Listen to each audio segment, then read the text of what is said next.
Yes, Devesh, can you see now?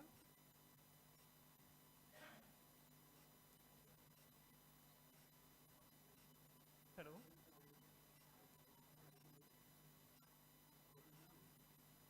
Yeah, please, Devesh, you can start.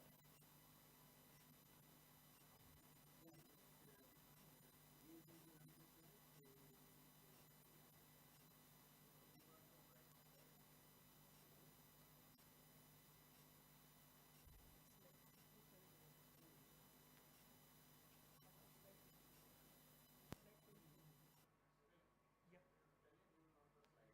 Okay. Yeah, Devesh, can you please, yeah.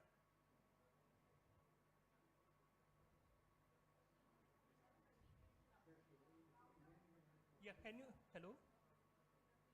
Yeah, can you see this screen? And please speak little bit louder, please. Yeah. And also please turn up the volume from your end.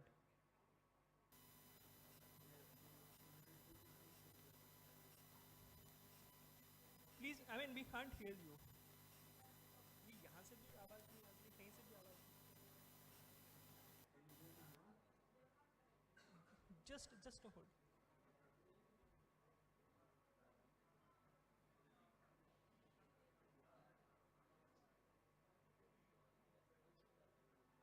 Devesh, please hold on for 1 minute. Yeah. Devesh, can you please speak now? Please, louder. Little bit more louder.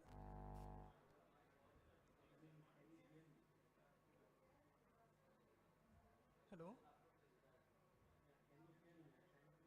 No. I mean, we can hear you on the laptop, but not in the audio. Yeah, वो तो बोल ही रहे नहीं, यहाँ पे आवाज़ आ रही है. हाँ, इसमें आ रहा है. Devesh, can you please speak now? Presentation.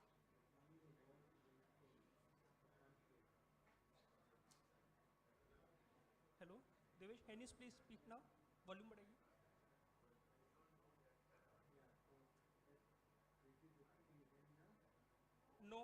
No.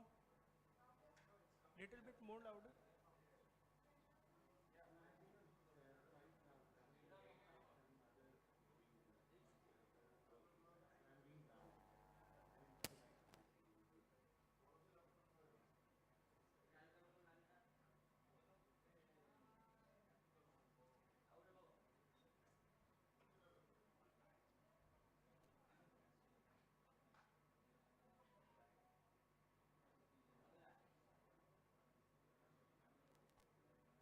Devesh, can you please speak now? Yeah, this is little bit better. Can you please speak little bit more louder?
Devesh, there's some issue in the audio setting here. So I think Dr. T. Nankumar will present the presentation on behalf of you. Is that? Are we able to get Devesh? Or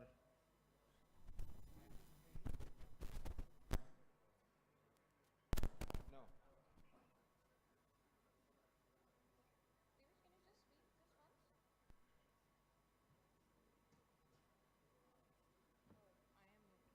Devesh, can you just speak just once?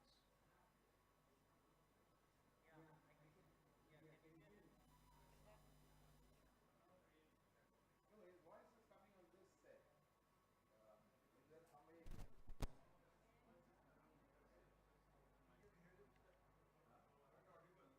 Yeah, I think there is a little more silence. He is quite audible. Let's go ahead with it. Go ahead, Devesh.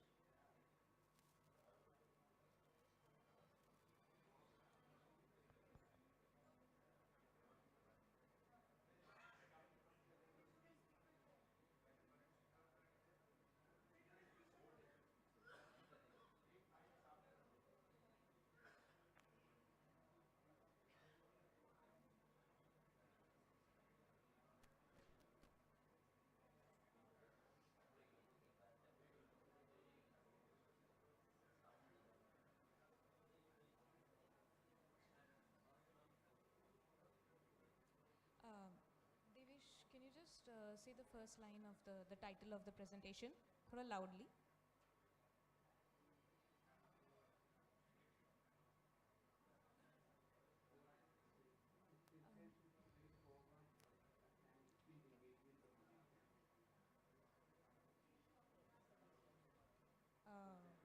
Yeah, keep talking. Just go ahead. Preview monitor पे भी कोई speaker नहीं लग सकता?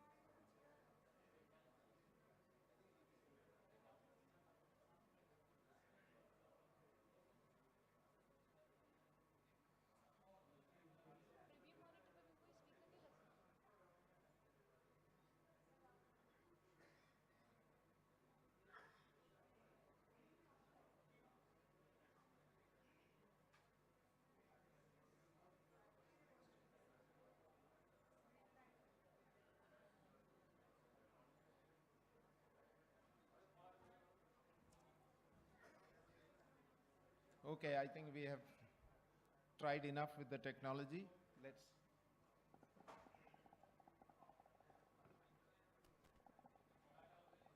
Let's shift to an analog mode and carry on. Otherwise, what will happen is that we have already lost about 20 minutes and बीच में कैसे? things will be delayed. So what I'll try and do is try and summarize what Devesh has sent me in the morning. I've only read it and I wasn't here yesterday, so I really can't, at least part of the session I wasn't here. But Devesh has been listening, and I'm sorry, Devesh, if I make a very bad presentation of your good slides, but sometimes substitutes have to be fielded. Okay, basically, what we are saying is, this doubling farmers' income has its own issues around it. So I think raising farmer income is a more doable, not so controversial kind of wording. Raising farmer income is essentially a growth problem as it depends on rise in farm income. I mean, it's fair enough. From deliberations, it requires a concerted, coordinated, and comprehensive effort across sectors, departments, and jurisdictions. That is, again, I mean, we are talking about operational convergence here. We all know that departments work in silos. I think most of the attempts to break these silos have not had great success. But I think a time has come when these three letters, what he has summarized as CCC, are going to be extremely important. And in fact, one of the takeaways, for me at least, is that how do we achieve this triple C across departments and even within departments across various functionaries. Heterogeneity with granularity as RFI is a pan-Odisha target, inherently involves economic growth, convergence, as well as across areas. Now, when you say raising farmers' income across Odisha, I am sure that the challenges in each district are different. Challenges for each crop are different. Challenges for each markets are different. And I had looked at some of the data. Unfortunately, Utkarsh Vijay is not here. I think that was when ADAPT was first embedded into the agriculture department, and we were looking at some of the numbers. And some districts where it was shown as very well irrigated showed a lower productivity of most of the crops than unirrigated districts. Now that baffled me quite a bit. It could be that what is shown as irrigated is not actually irrigated, or it is that the agriculture extension has not done enough there in terms of what is possible, or that the farmers have other problems which has prevented them from achieving the full potential. So these things have to be seen with much more granularity if we really want to work around it. It can't be a macro number whole of Odisha. It has to be a little more in detail. Variation in growth and rate of growth need to converge across Odisha as RFI strategy. It leads to the fundamental question on what are the drivers of growth. I think this is again something that we need to take out of this seminar. What I think many of the people who made presentations have pointed to these drivers. How do we get them working and right? Can I go to the next one, please? The slides are also not moving? Yeah. No? There was one? Ah, yes. Now, this to me is the summary of what this whole presentation is. The rest I'm going to rush through. I think this is again more what IFPRI can do and should do is continuously assess the drivers of growth across different sectors. Now, I'm sure that this kind of a skill is not there adequately in many state governments. I mean, I have been in state, even in center, it's not really there. I think we depend on various institutions to do this, some of them, of course, of the government itself. So the question is, do we have the capacity anywhere within the state, or do we need that capacity to be brought in and built, which is a question. RFI strategies require both core as well as complementary interventions. I think that is self-explanatory. So what are those and how do we do that? A robust system of monitoring and evaluation to decide on opportunities for scaling out needed. I think, again, everybody understands what this is. This requires good data coming on time. And in fact, data is something that all of us quarrel with. Yesterday I heard questions about data, and I also found a very interesting graph in the water, the irrigation part, that the micro irrigation went up after an initial start. I can understand that initial delay. I was there in Agriculture Ministry. Then it went up and suddenly it dropped from 14, 15 for 3 years. And in fact, I wanted to ask that lady who presented, how did that happen? I have a suspicion, I mean, I may be wrong, and I would look at Mr. Chadha to probably answer it, is that I think when the new government came, Mr. Arun Jaitley changed most of the subsidy patterns within the budget of the Union Ministry. I think everything which was 90-10 became 60-40, so I think state governments found it difficult to find the 40%. That could be one explanation. So it's important to understand how data rolls out.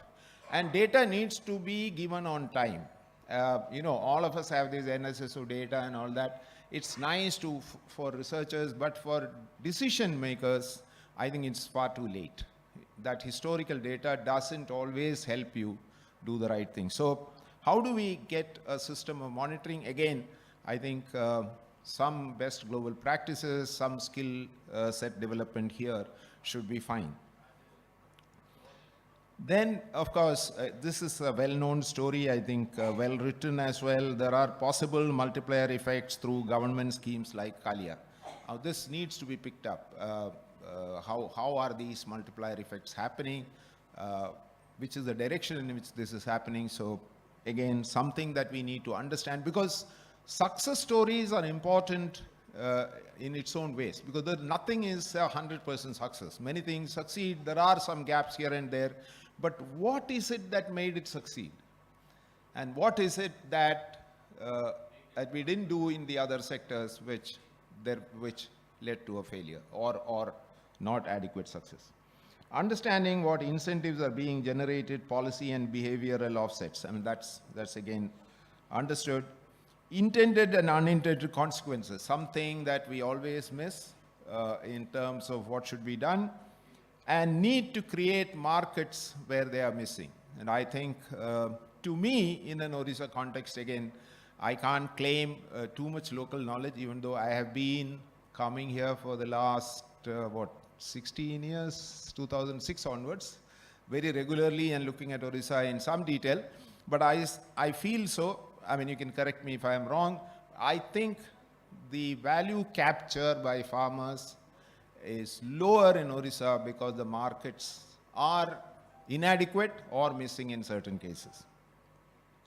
And need a good economic analysis of all the policies, particularly micro irrigation. I suppose that's what Devesh wanted to say. Now, how do we do that? And it's, you know, as a civil servant with more gray hairs and more experience than all of you, I can say that, you know, the demand for subsidies is something that I have not understood. Everybody comes and says, no, give us a subsidy, give us a subsidy, give us a subsidy. So is it that we are doing things which are not going to be sustainable at some point in time, and we need subsidies throughout? And subsidies have become more a political slogan. You saw that in the MSP thing. Well, MSP should be in the same form. Different form is more of a political question than an economic question. Economic questions are slightly different. But should we have subsidies driving everything? That is a question I think I'll pose here. Should we put subsidies? Of course, there are arguments about merit subsidies, non-merit subsidies, but all of us are very fond of subsidies. As rich urban consumers, we also like subsidies. So let's not say that, you know, it's only certain people who ask subsidies. So how do we direct subsidies correctly to the places where we should be sending subsidies to? And the reason why I raise this is that I see a challenge before the state government. The challenge is that the center, in spite of the divisible pool of 42% being said in the 14th and 15th finance commissions, by and large the states have got the same amount of money. And their own revenues are getting lower for various reasons, and their flexibility to spend is getting smaller and smaller. So if you are going to get less money from your finance secretary, how do you redesign your subsidy regime to get the best results is the challenge that all of you will be facing every year when the budget is presented. I mean, this is why I raise that.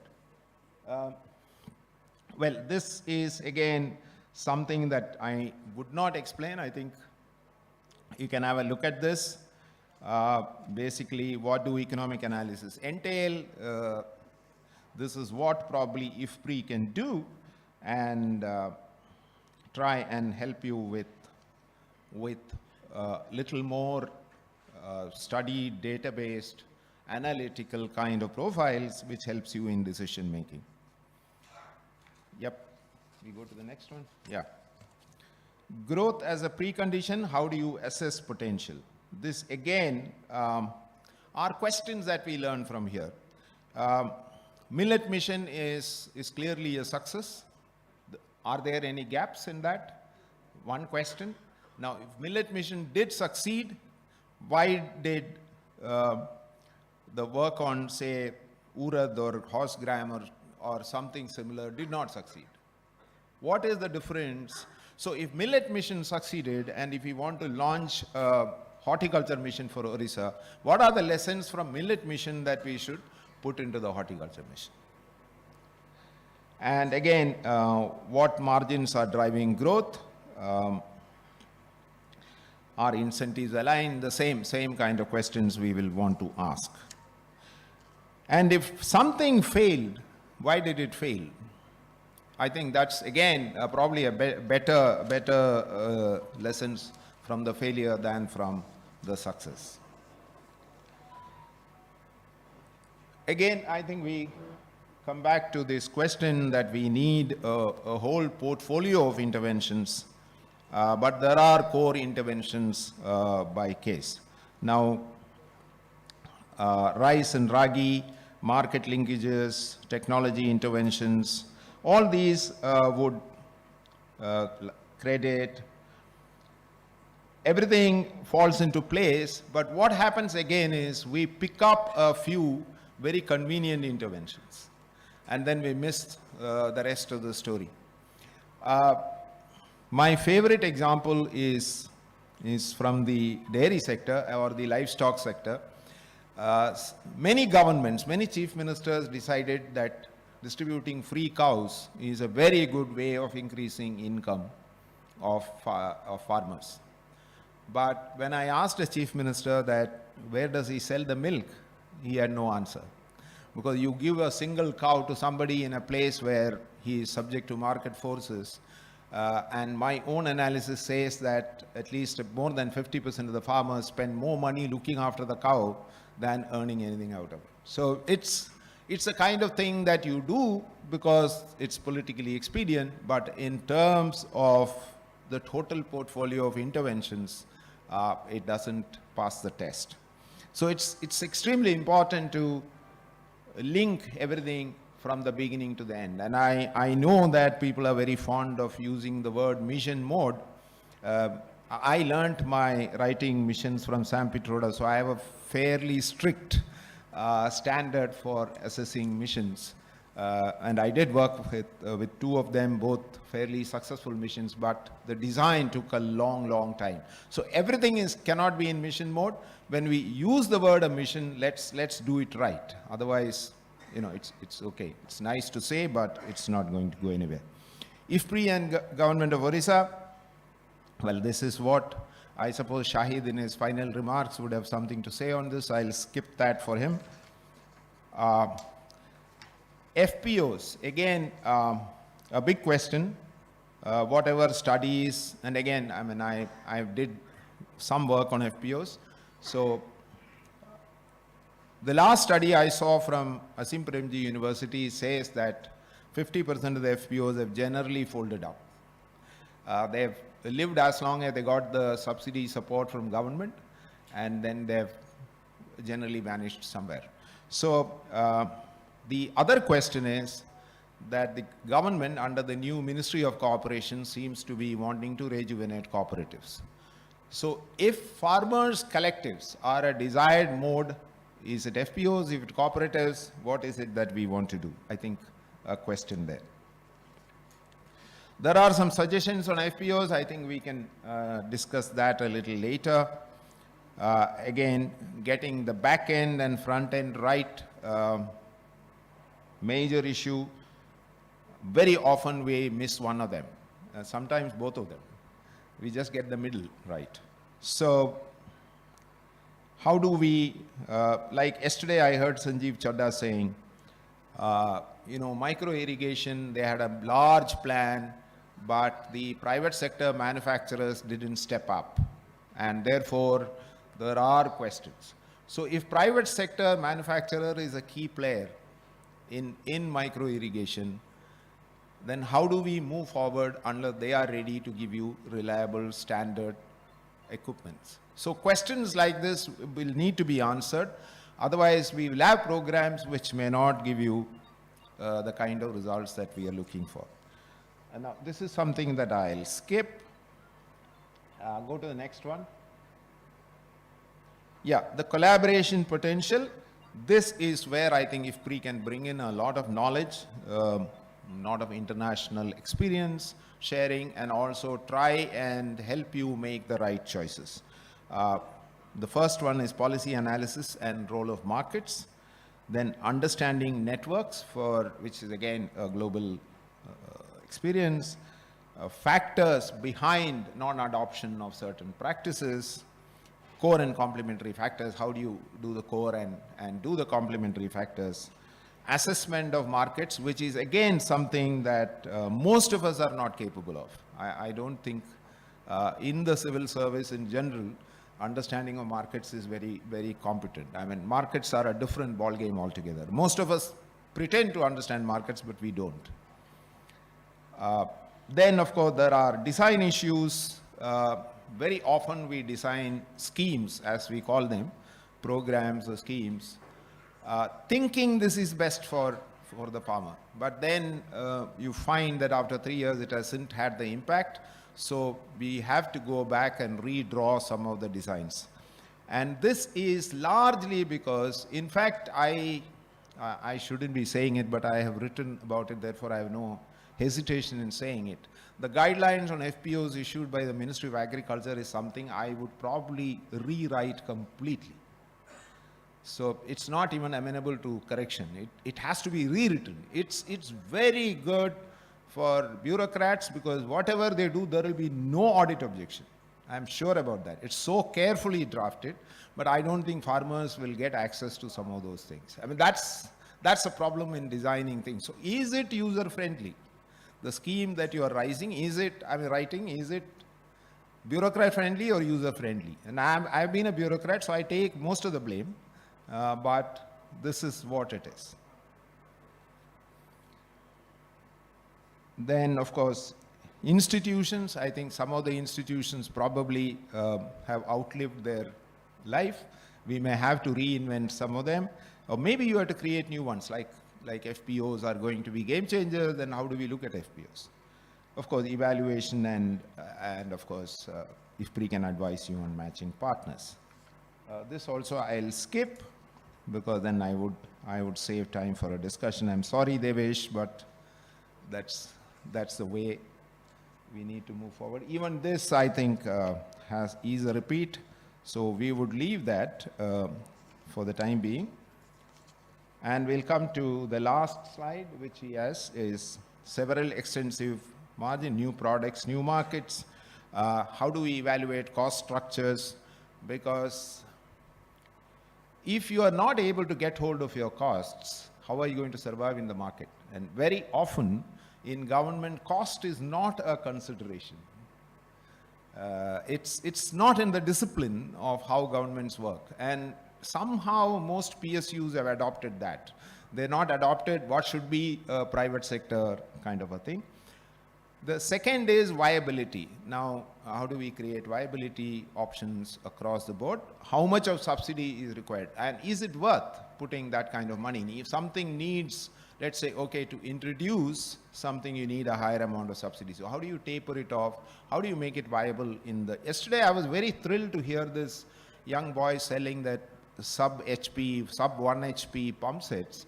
He said, my farmer recovers the money in about 2 years. He doesn't need a subsidy.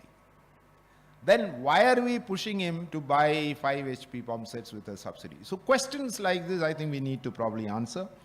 And of course, constraints and what are the opportunities that we can have.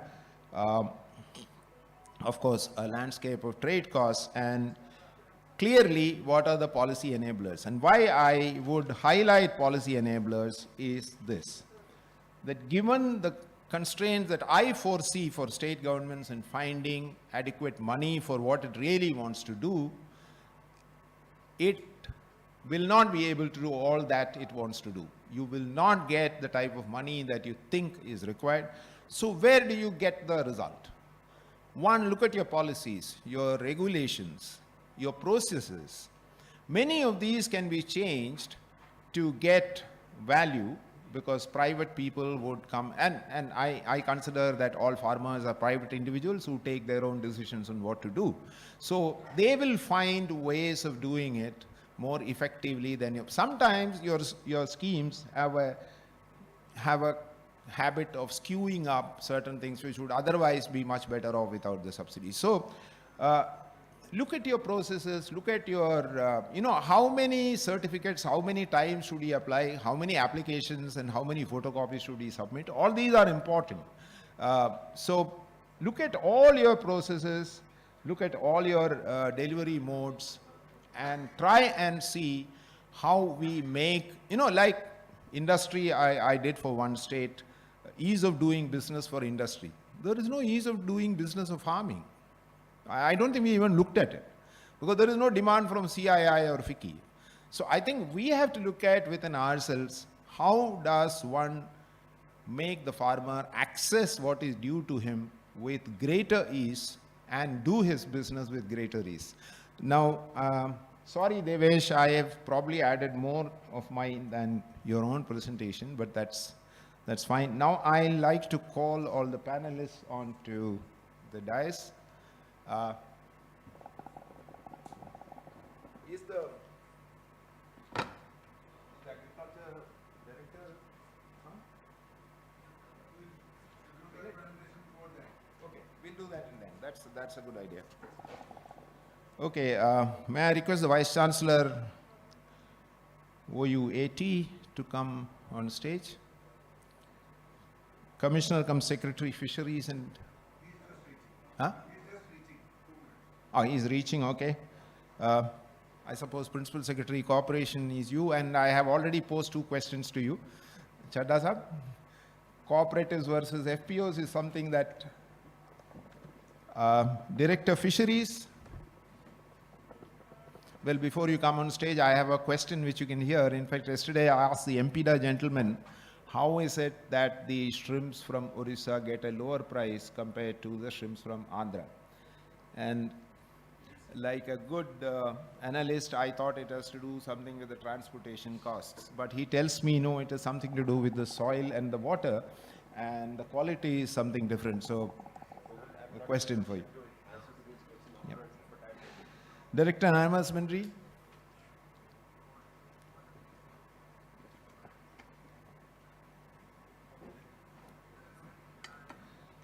Director Agriculture is coming. Okay, Director Horticulture, Mr. Lanka. Director Soil Conservation. And Managing Director, Odisha State Seeds Corporation. Yep.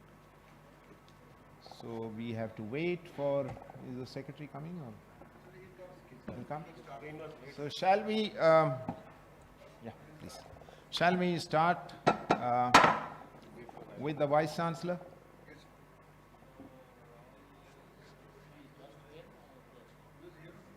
He was here. Oh.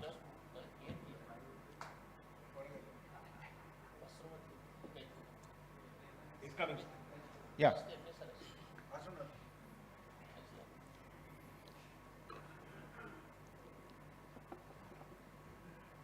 Yeah, I would like all of you to ponder over the key takeaways from whatever discussions you have been part of, or whatever 3 or 4 key takeaways, and also what do you think is a way forward together?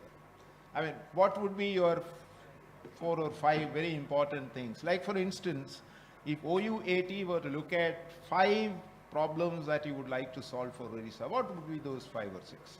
And what kind of assistance would you like to get from somewhere? I mean, that specifically for R&D. And of course, technology will come from outside. How do we then integrate the technology? Because technology is largely in the private domain, R&D is largely in your domain. So if you were to get, say, like 4 or 5 takeaways from the presentations, and okay, for me, these are the 5 things, 6 things that I would like to do in the university for the next 5 years. It will be a good thing. It doesn't matter whether you're right or wrong. At least there is a thinking in that direction. And I would request that same kind of an approach from all the others. I mean, it can be 3, it can be 5, whatever. So about 5 to 6 minutes, is that fine? Should I go there?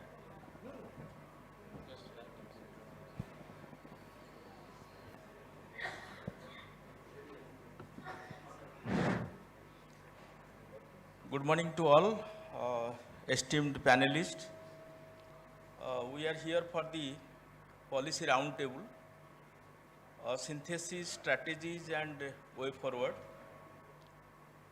As we understand that Odisha University of Agriculture and Technology is the lone farm university of the state, having pan-Odisha existence with respect to teaching, research, and extension.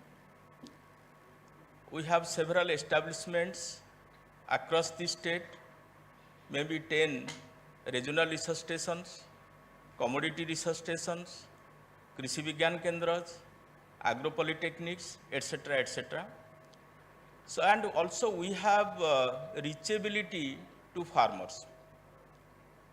And this workshop, as it envisages for transformation, as I understand, when we talk of something called transformation, perhaps it originates from a kind of a change. The basic difference between change and transformation is, change is inevitable. Sometimes it happens on its own, even without asking us. But when we talk of a transformation, it is a change in a desired direction, and number two, involving all the stakeholders. For example, when we say a kind of research, conducting a research and putting forth the research result, here if we involve the farmers, if we have a voice of the industry, if we have a voice of the market, obviously that becomes a transformative research.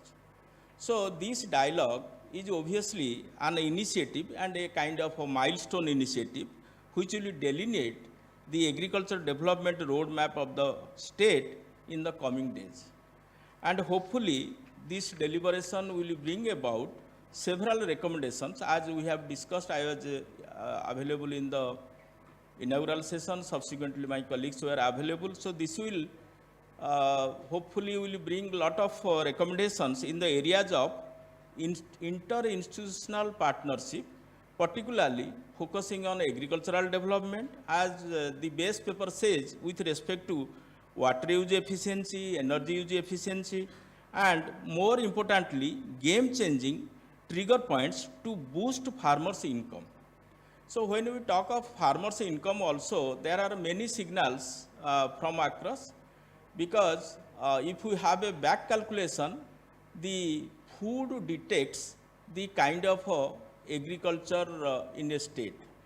And if our agriculture looks or have an eye over the food system, obviously it will be remunerative, it will be demand driven, and therefore it has the signal, it has the ability to enhance the farmers' income.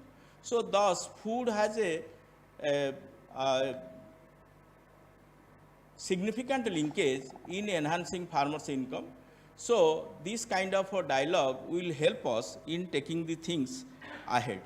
And moreover, this is towards a policy initiative, and the state is having its own policy as Samruddhi. We understand Samruddhi 2020.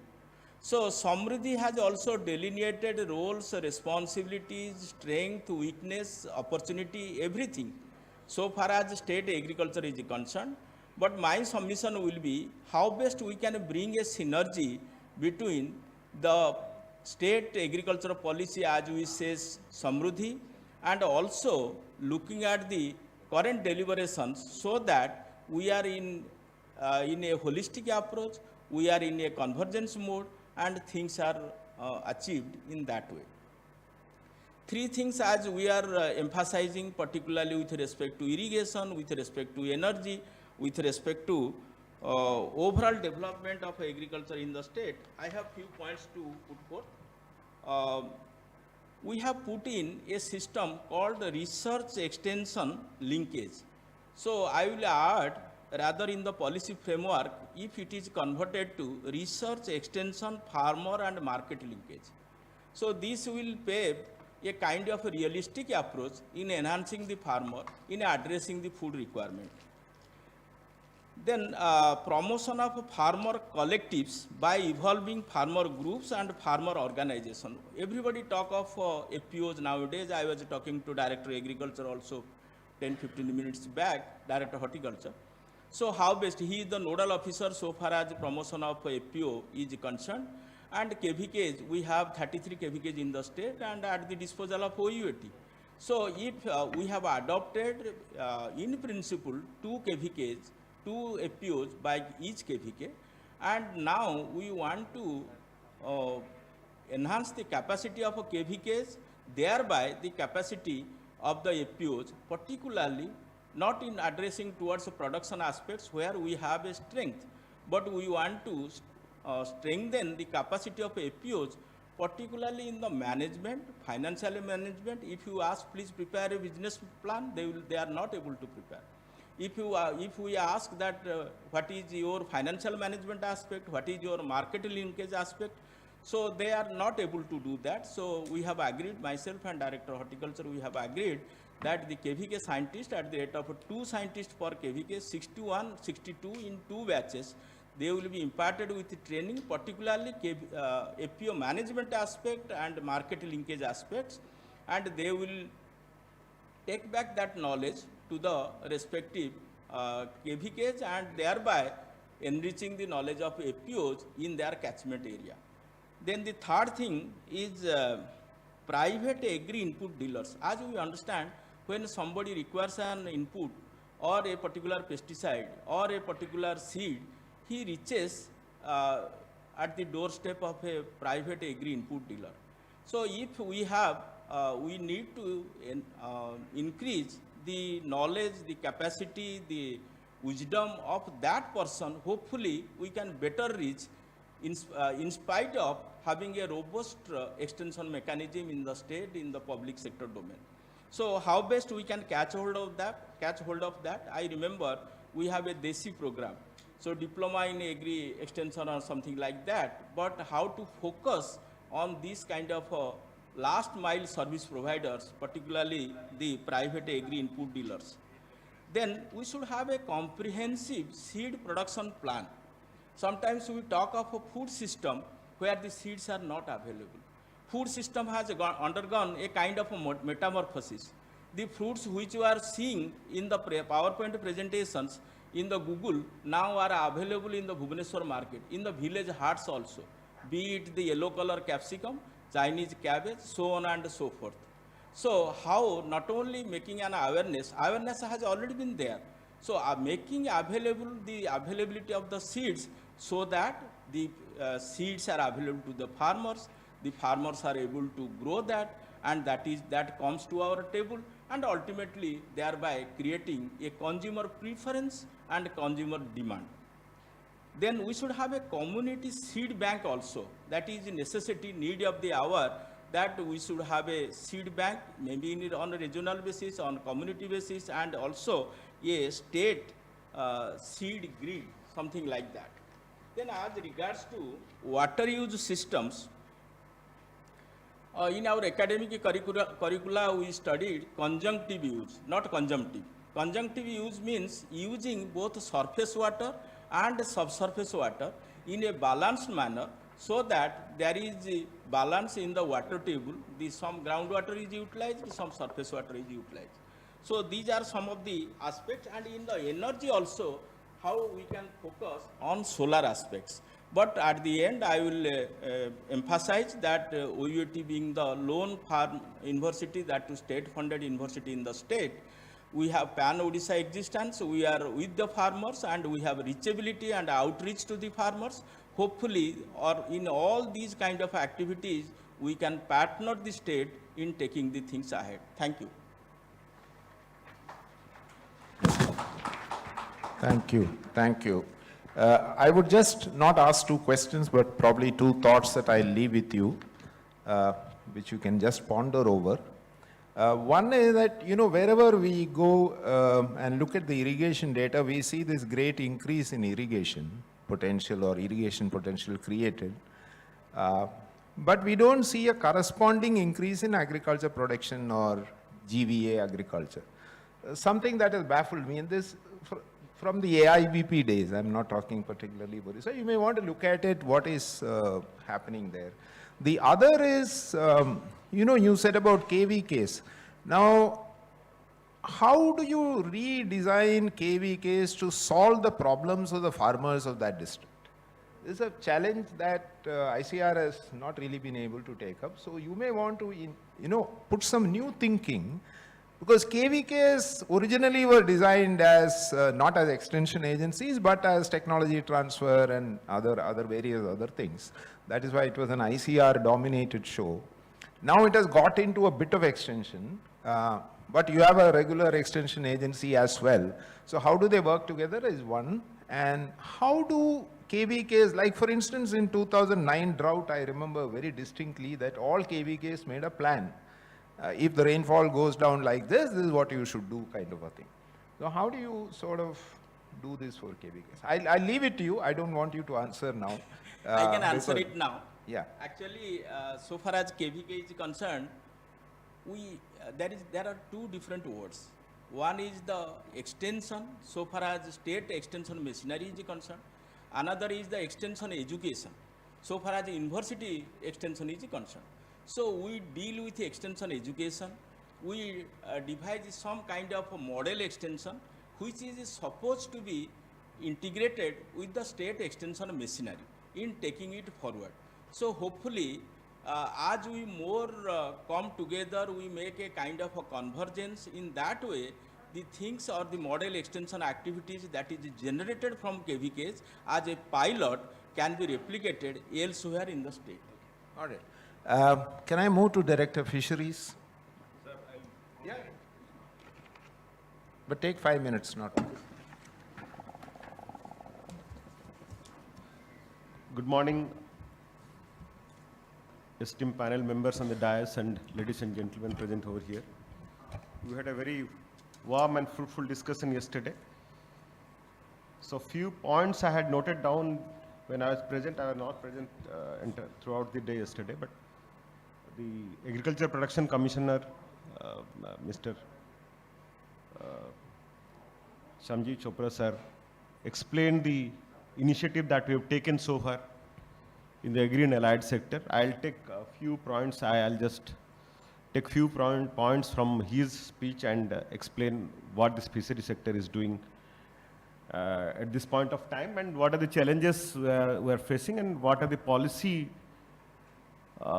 tweaking, policy research, policy analysis we need in future time.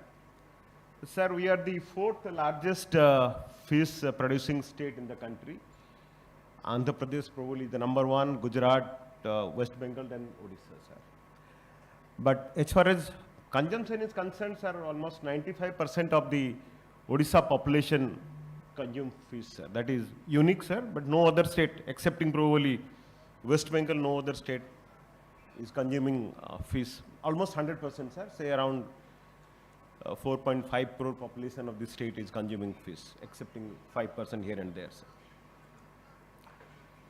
Sir, we contribute almost 3% to the agri and allied sector, sir. And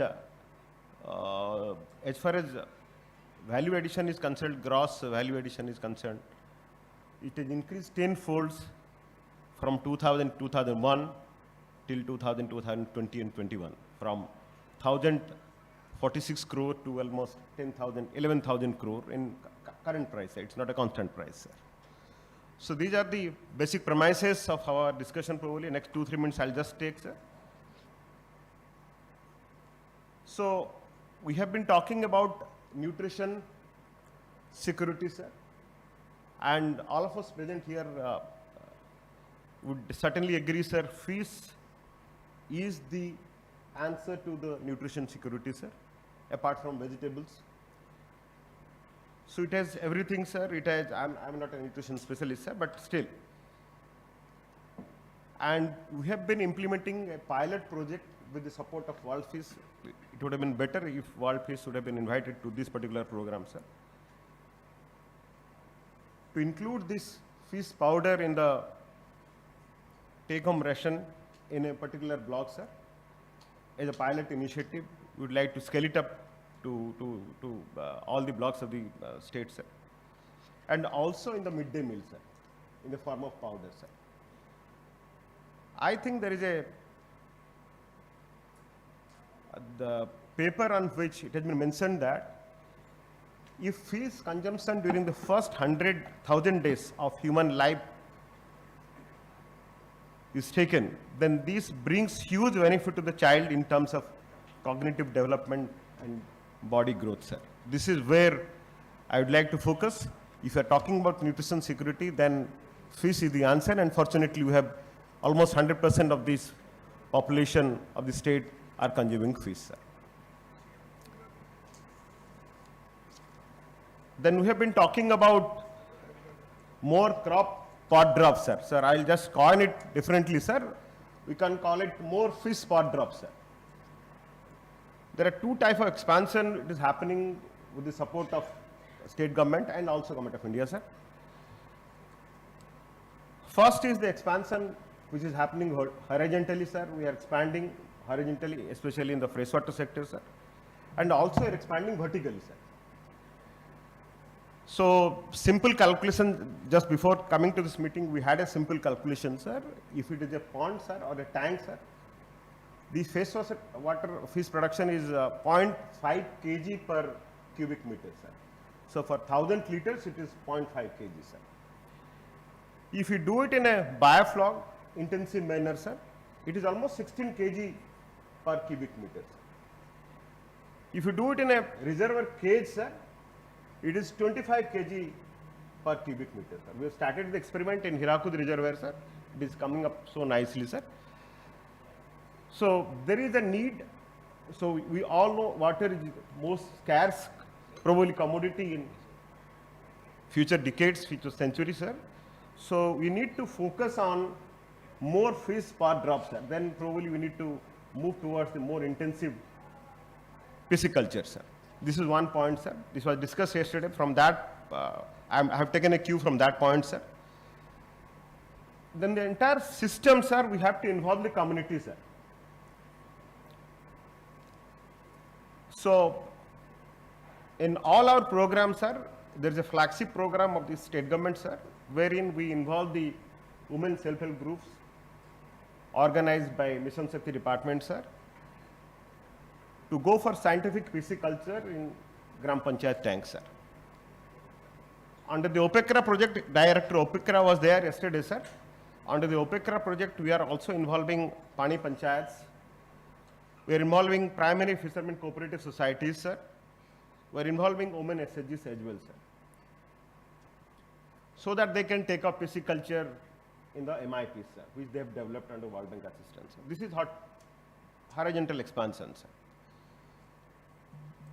Sir, if we talk about the sustainability, especially in the marine sector, sir, we have a huge coastlines, little more than 480 kilometers long, sir, and a continental self area of 24,000 square kilometers, sir.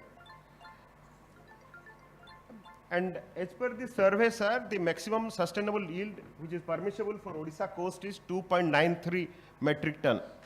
That means we can go up to almost 3 lakh metric ton marine capture. It's not a culture, it's a capture. But we have limited ourselves to 2 lakh metric tons, sir.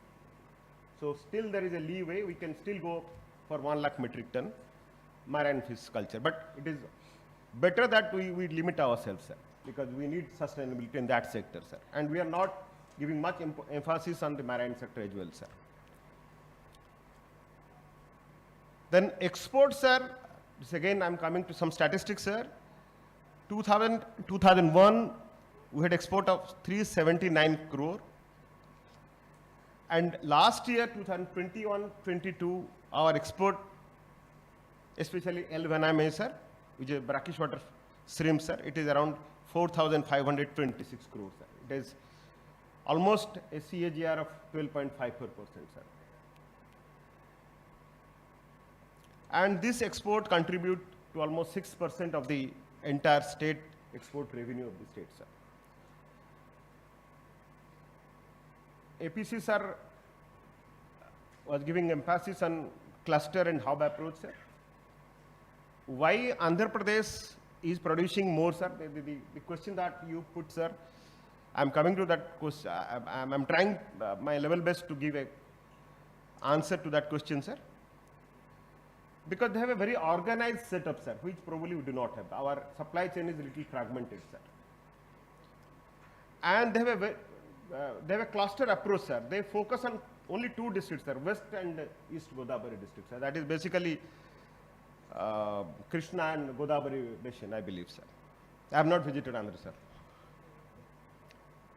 The similar model we can try in Odisha, sir. We are coming up 2 aqua parks, one in Bhubaneswar, another in Sambalpur, in and around the cage culture unit of Sambalpur. And Bhubaneswar, as it is, Bhubaneswar is a hub of brackish water export, that is shrimp, L-valami species, sir. So we are coming up 2 clusters, sir. We call it aqua clusters, sir.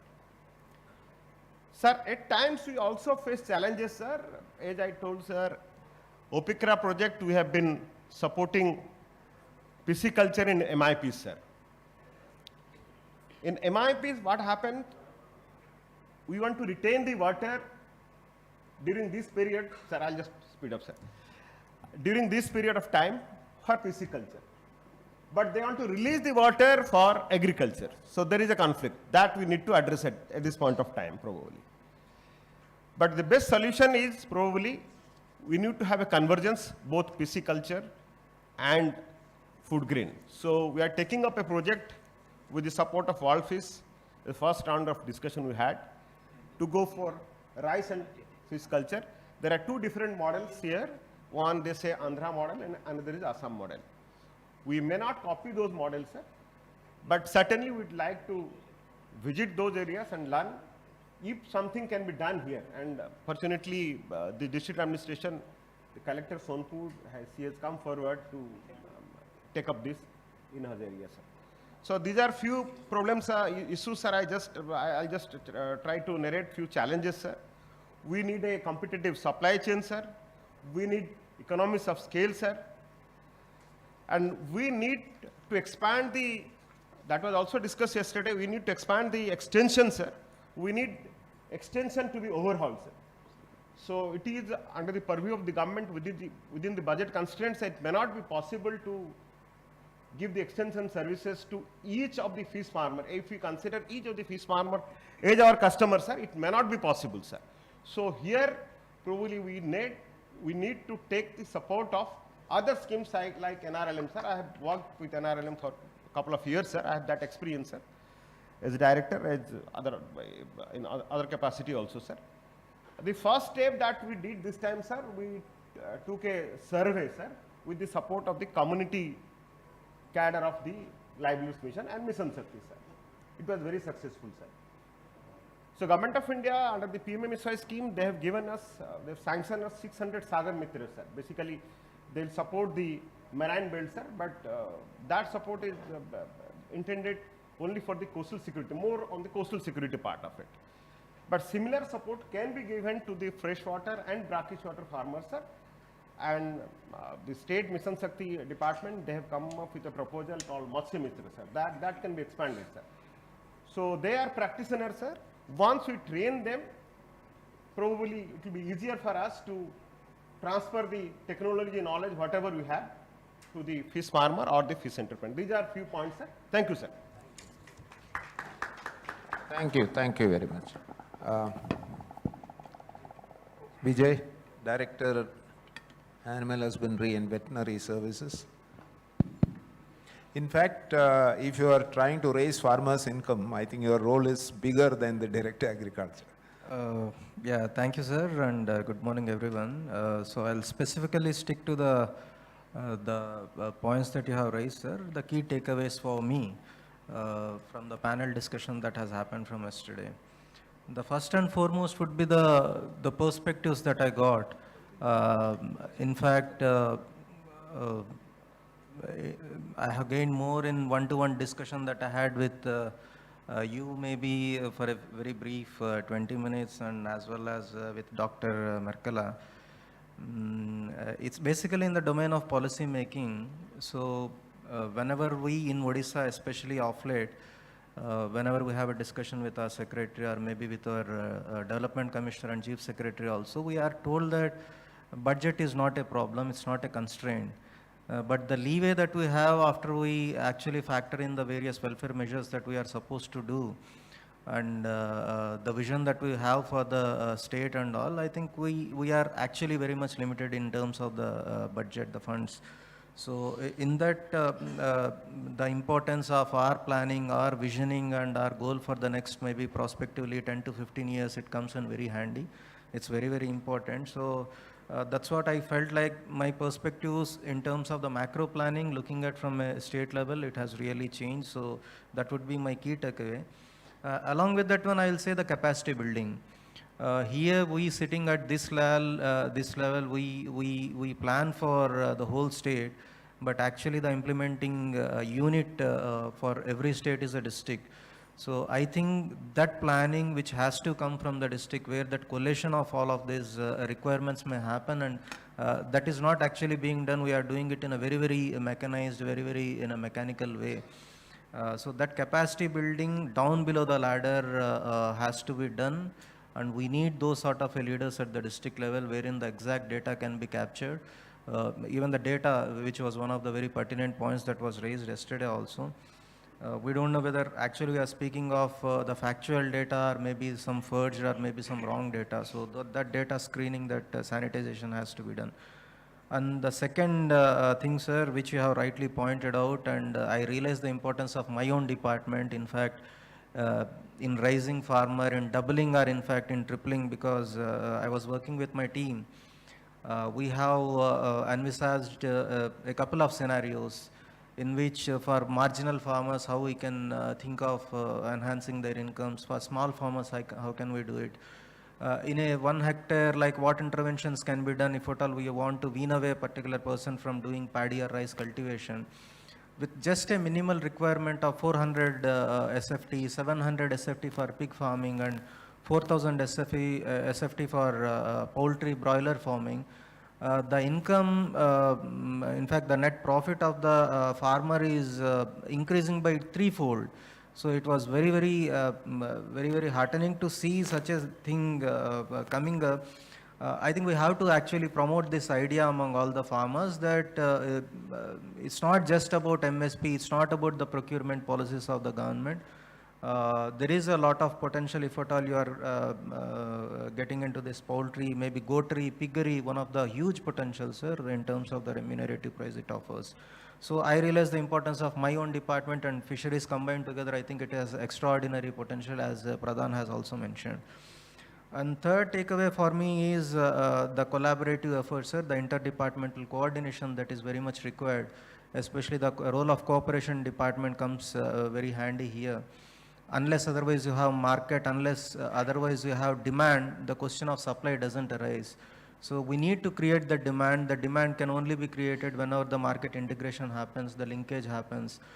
So they come in, they pitch in very handy here. So and also partnering with the knowledge partners, sir, there is a lot to learn for each one of us, be it the experience that they are having in some other countries, maybe in a similarly placed demographic profile of other states, and the agroclimatic zones that we are having. So we are not unique in that sense, because the similarly placed so many other states are also placed economically, demographically, as well as in agroclimatic in that way. So I think there is a lot of this thing that which we can learn, and this partnership, I hope that they will actually propose some specific interventions that by which we can actually target the farmers. And one more thing, sir, in this whole discussion, I guess we are maybe the role of the private players as such, the private institutions, the private investment that has to happen in whole of this thing. So we haven't, sir, I'll take this opportunity to welcome our Commissioner cum Secretary, FARD, sir. So he has.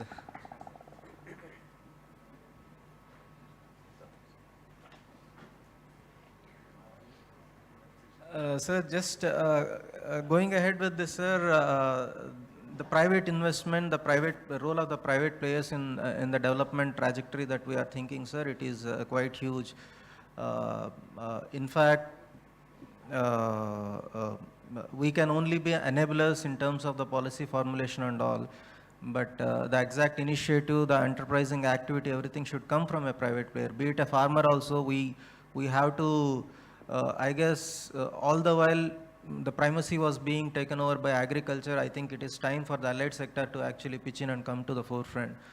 So in this, our department's role, and also the way that we can take the example of poultry, especially the Suguna, the IB, the Venkis, the way that they have flourished.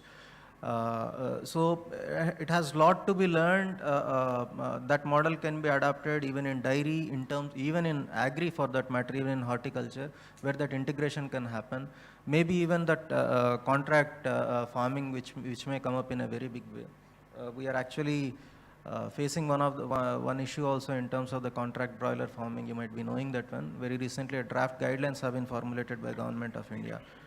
So I see huge potential in terms of the private investment, private financing, even in the credit also. I think there is a huge role to play.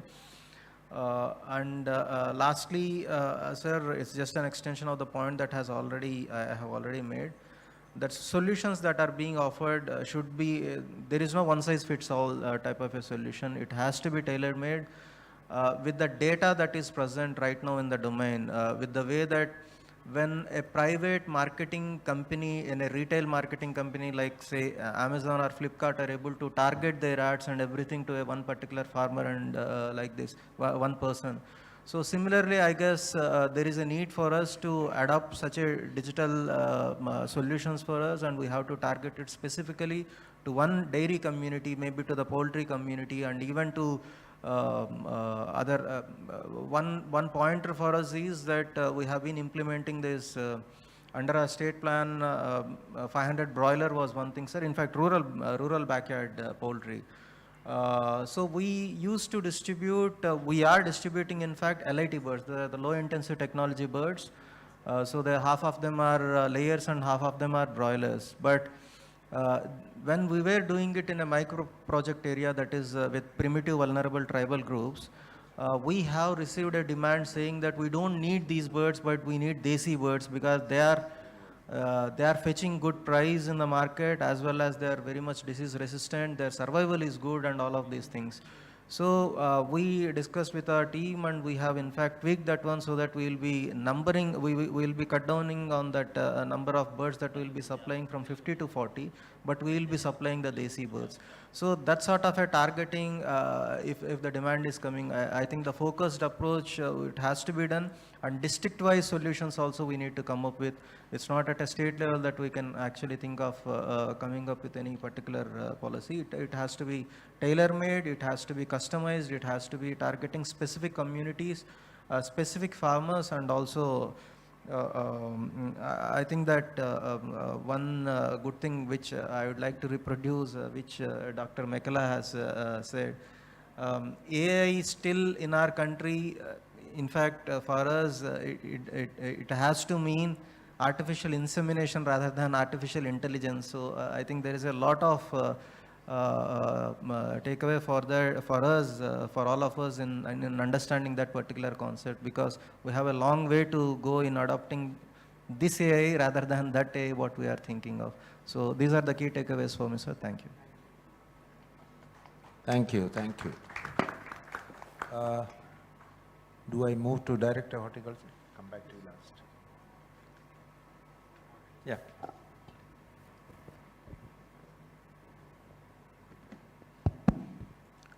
Good morning, sir. Sir, as you told, sir, there are many takeaways from this session, sir. But then, sir, we have a big challenge, and probably I am the biggest challenge for me, sir. By saying this, I mean that because we are talking of this RFI or DFI, MFI, whatever it may be, but it's not at all new to us. And I will take this opportunity to share with you that when Suresh Vasishtar was Commissioner cum Secretary of this department some months back, He was the means guiding factor for formulating many new schemes for this directorate. Previously, Directorate of Horticulture was oriented to some of the schemes which were basically oriented towards subsidy dispersal type. Then sir suggested why want to look at those scheme assistants which can address issues from end to end. Then subsequently, we were fortunate to have 4 different schemes, one with respect to support to FEO, we are talking of FEOs, then one with respect to support for post-harvest management in horticulture, then one is promoting women entrepreneurship by involving women SHG in horticultures, and two other things like training and capacity building. So I told, because I am the challenge for me, because now we are in a position, we have everything with us, all schematic supports with us, but then the basic challenge is how to motivate the existing field personnel to reorient themselves so that the ultimate objective of this DFI or RFI can be achieved over a limited period. So I would require support from IFPRI to look into this particular aspect, whereby we can strengthen the capacity of the existing field personnel, reoriented their way of working in the field, so that practically something can be done to achieve the ultimate target of RFI. Then number 2 is, we talked of convergence, aggregation, and this, even when sir left this department, he in that session of meeting also, he told there are 4 ABCD of this department. And aggregation, these clusters, business, for FEOs and other things, we are working on that. But practically, how best this can be practically visible in the field, that is still a challenge for us. We have clusters. Yesterday I was sharing with the sir, we have around identified 95 vegetable clusters in our state. We have clusters for major fruits like mangoes. We have identified 7 clusters. But still, sir believes that they are not visible. But then to make those existing clusters visible in the ground, some intervention is required to be done with collaboration with IFPRI. Then we are now, our approach is totally directed towards cluster formations. Previously, you used to focus sporadically, some of the farmers were otherwise known to the field officials. But now, mandatorily, we are focusing on existing SHGs, group basis, producer groups, then FEOs, so that we can constitute clusters in a better way. Once we have a cluster, then aggregation won't be a problem. Previously, we are talking of aggregation, scaling of production at aggregation at a particular point, like a FEO level. But unfortunately, we didn't provide any assistance to farmers who used to remain, say, 50 kilometers or 60 kilometers away from these production cluster points, aggregation points. So now we have a scheme assistance whereby we can also assist, in light of Government of India Operation Green Program, we will also provide assistance for transportation over some distance to a particular block point, then for storing of that produce for a considerable period of, say, 1 week, 2 weeks at a particular point. So all supports are there, in our existing schemes, which will be implemented from this year onwards. Then marketing still is a issue for us, but this year, fortunately, with the advice of our present Special Secretary, sir, we have signed 12 MOUs with 12 different agri-marketing agencies in horticulture. And then out of those 12 marketing agencies, 8 marketing agencies are actively involved in procurement of different horticulture commodities. And then we have also planned out a quarterly plan for procurement of different seasonal produces over this remaining quarters. So for marketing, we have started our activities, but again, it will take its own time to give a practical impact on ground. And so most of the issues we have addressed, but thing is that despite having all those things, we need to have its impact visible on the ground.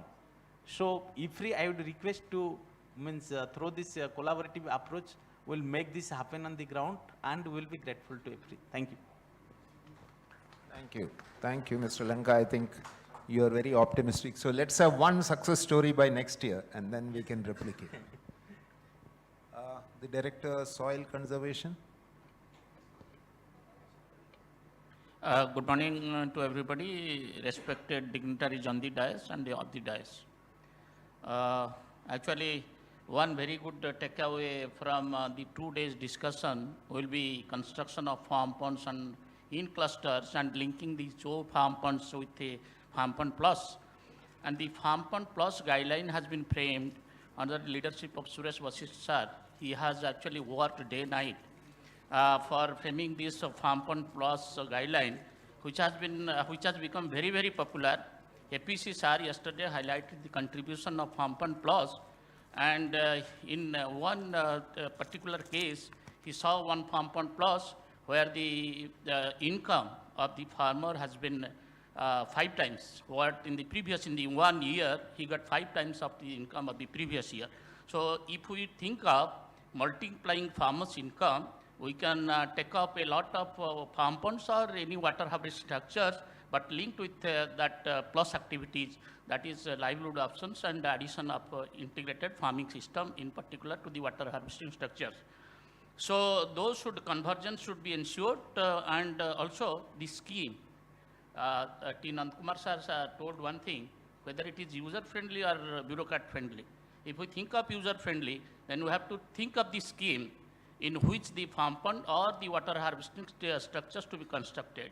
If it is to be linked only with the MG energies, the target can never be achieved.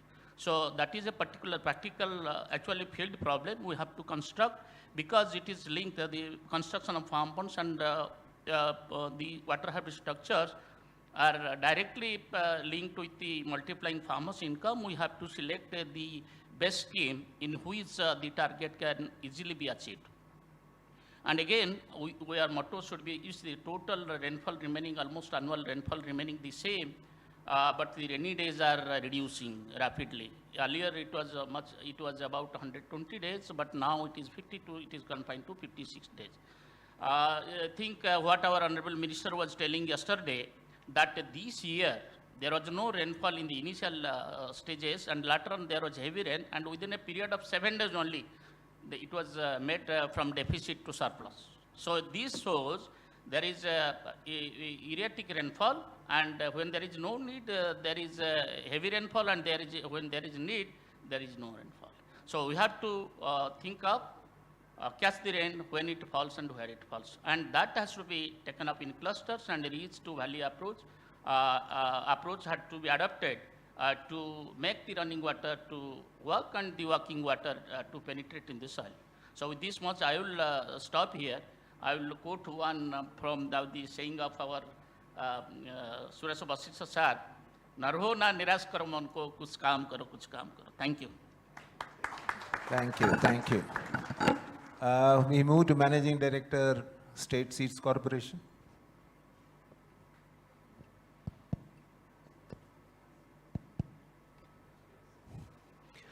Good morning, friends, eminent panelists, ladies and gentlemen, distinguished invitees.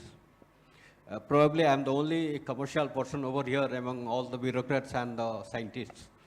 I'm representing my commercial organization, Odisha State Seeds Corporation.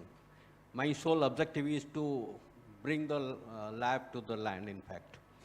I play that role. From these 2 days roundtable, my takeaway is to make my organization robust enough to reach to the farmers as maximum as possible. Of course, my objective is to make profit, but being a public sector undertakings, being an ethical businessman, my profit limit is fixed per unit farmer. In order to make more profit, I have to reach more to the farmers, more number of farmers to be reached. So my basic duties, my responsibility is production of quality seeds, processing of those seeds, storage at different places, supply to the farmers, timely supply to the farmers, that too in reasonable cost.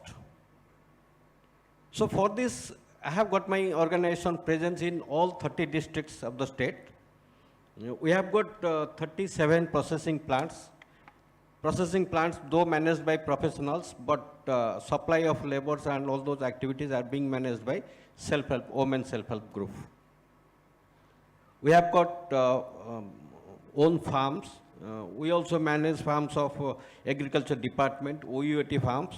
We used to produce our multiply our breeds in all those agricultural farms, taking the allotments as per the Government of India now from different agricultural universities, institutions, ICAR institutions. We used to multiply it in our own farms. Then we bring it back to our producers. We have got 1,400 plus registered producers with the State Seeds Corporation. From these 2 days roundtable, my takeaway is to make that, we have to enhance the number of producers, quality seeds producers in the field, so that we can reach out to the farmers in a better way, in a more effective way. For this, once we produce, we need to certify it. We have got a third-party certification agency, USAPACA. We take help of USAPACA for certification under different schemes. We produce our seeds under Mo Bihan Yojana through Seed Village program. We get it certified, we process it, store it, and supply it to the farmers as per the rate fixed by the government. For me, my largest customer is Director Agriculture and Food Production. As per the policy program, the prospective policy program of the Director Agriculture, we used to make our plans. But I suppose after these 2 days of deliberations, there will be a change in our policy program. Definitely. Accordingly, I will have to make myself ready to accommodate that change in the field. That will be the biggest takeaway for me.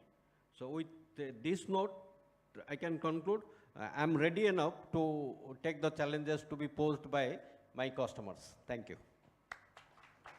Thank you. Thank you. We are happy that Mr. Suresh Vasisht has joined us. I had raised one issue, Suresh, before you came, is that, increasingly when I look at the financial situation of states and the center, I find the states are going through stress periods, limiting their resources. Odisha is slightly better off than most other states. I've looked at Punjab in particular, which is bad. The other thing that I see is, in addition to whatever transfers you get from Finance Commission, they've generally remained constant in terms of real prices.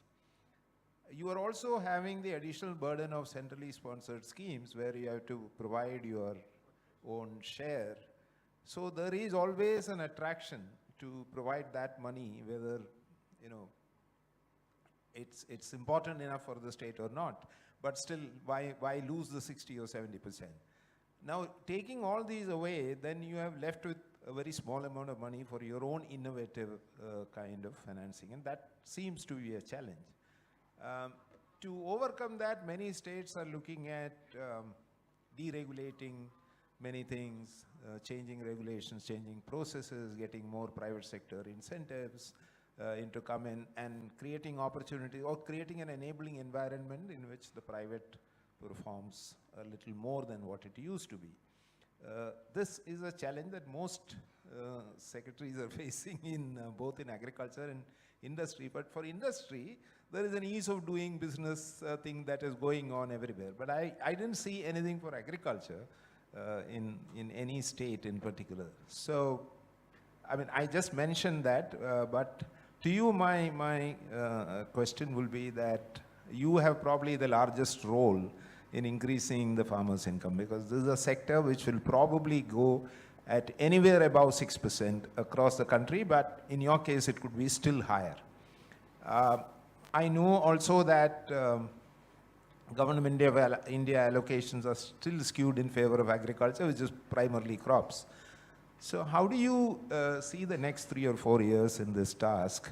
And what do you think is the kind of international evidence or policy support that IFPRI can bring? Or anything else that you want to say, you're welcome, but I thought these are important questions. Good morning to all. Am I audible? Yes, you are. I think organizers have given you very heavy breakfast. Some of you are feeling drowsy at the end.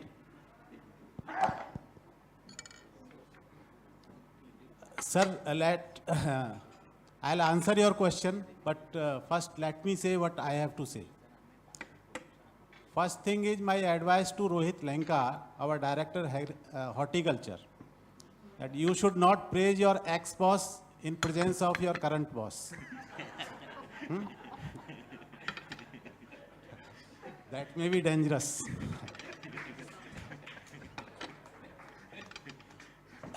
Sir, as you rightly pointed out, we are the largest contributor if we think of doubling farmers' income, fisheries and ARD sector. All over the country, and if I talk about Odisha, especially when 92% of our farmers are small and marginal farmers, our role becomes important. And I think it might have been told to you during these sessions that during last 10 years, our fish production has gone 3 times. Egg production has almost doubled. Meat production has also gone up. Milk production has also gone up, but not to that extent. So in allied sector, our overall growth rate hovers around 7%, which is more than the national average. That is one.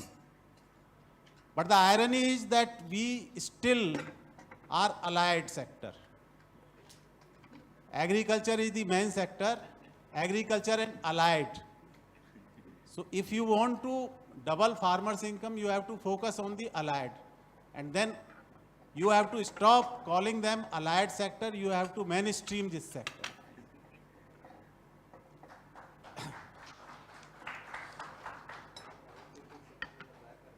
Yeah, these are the people, I think, from fisheries and ARD sector.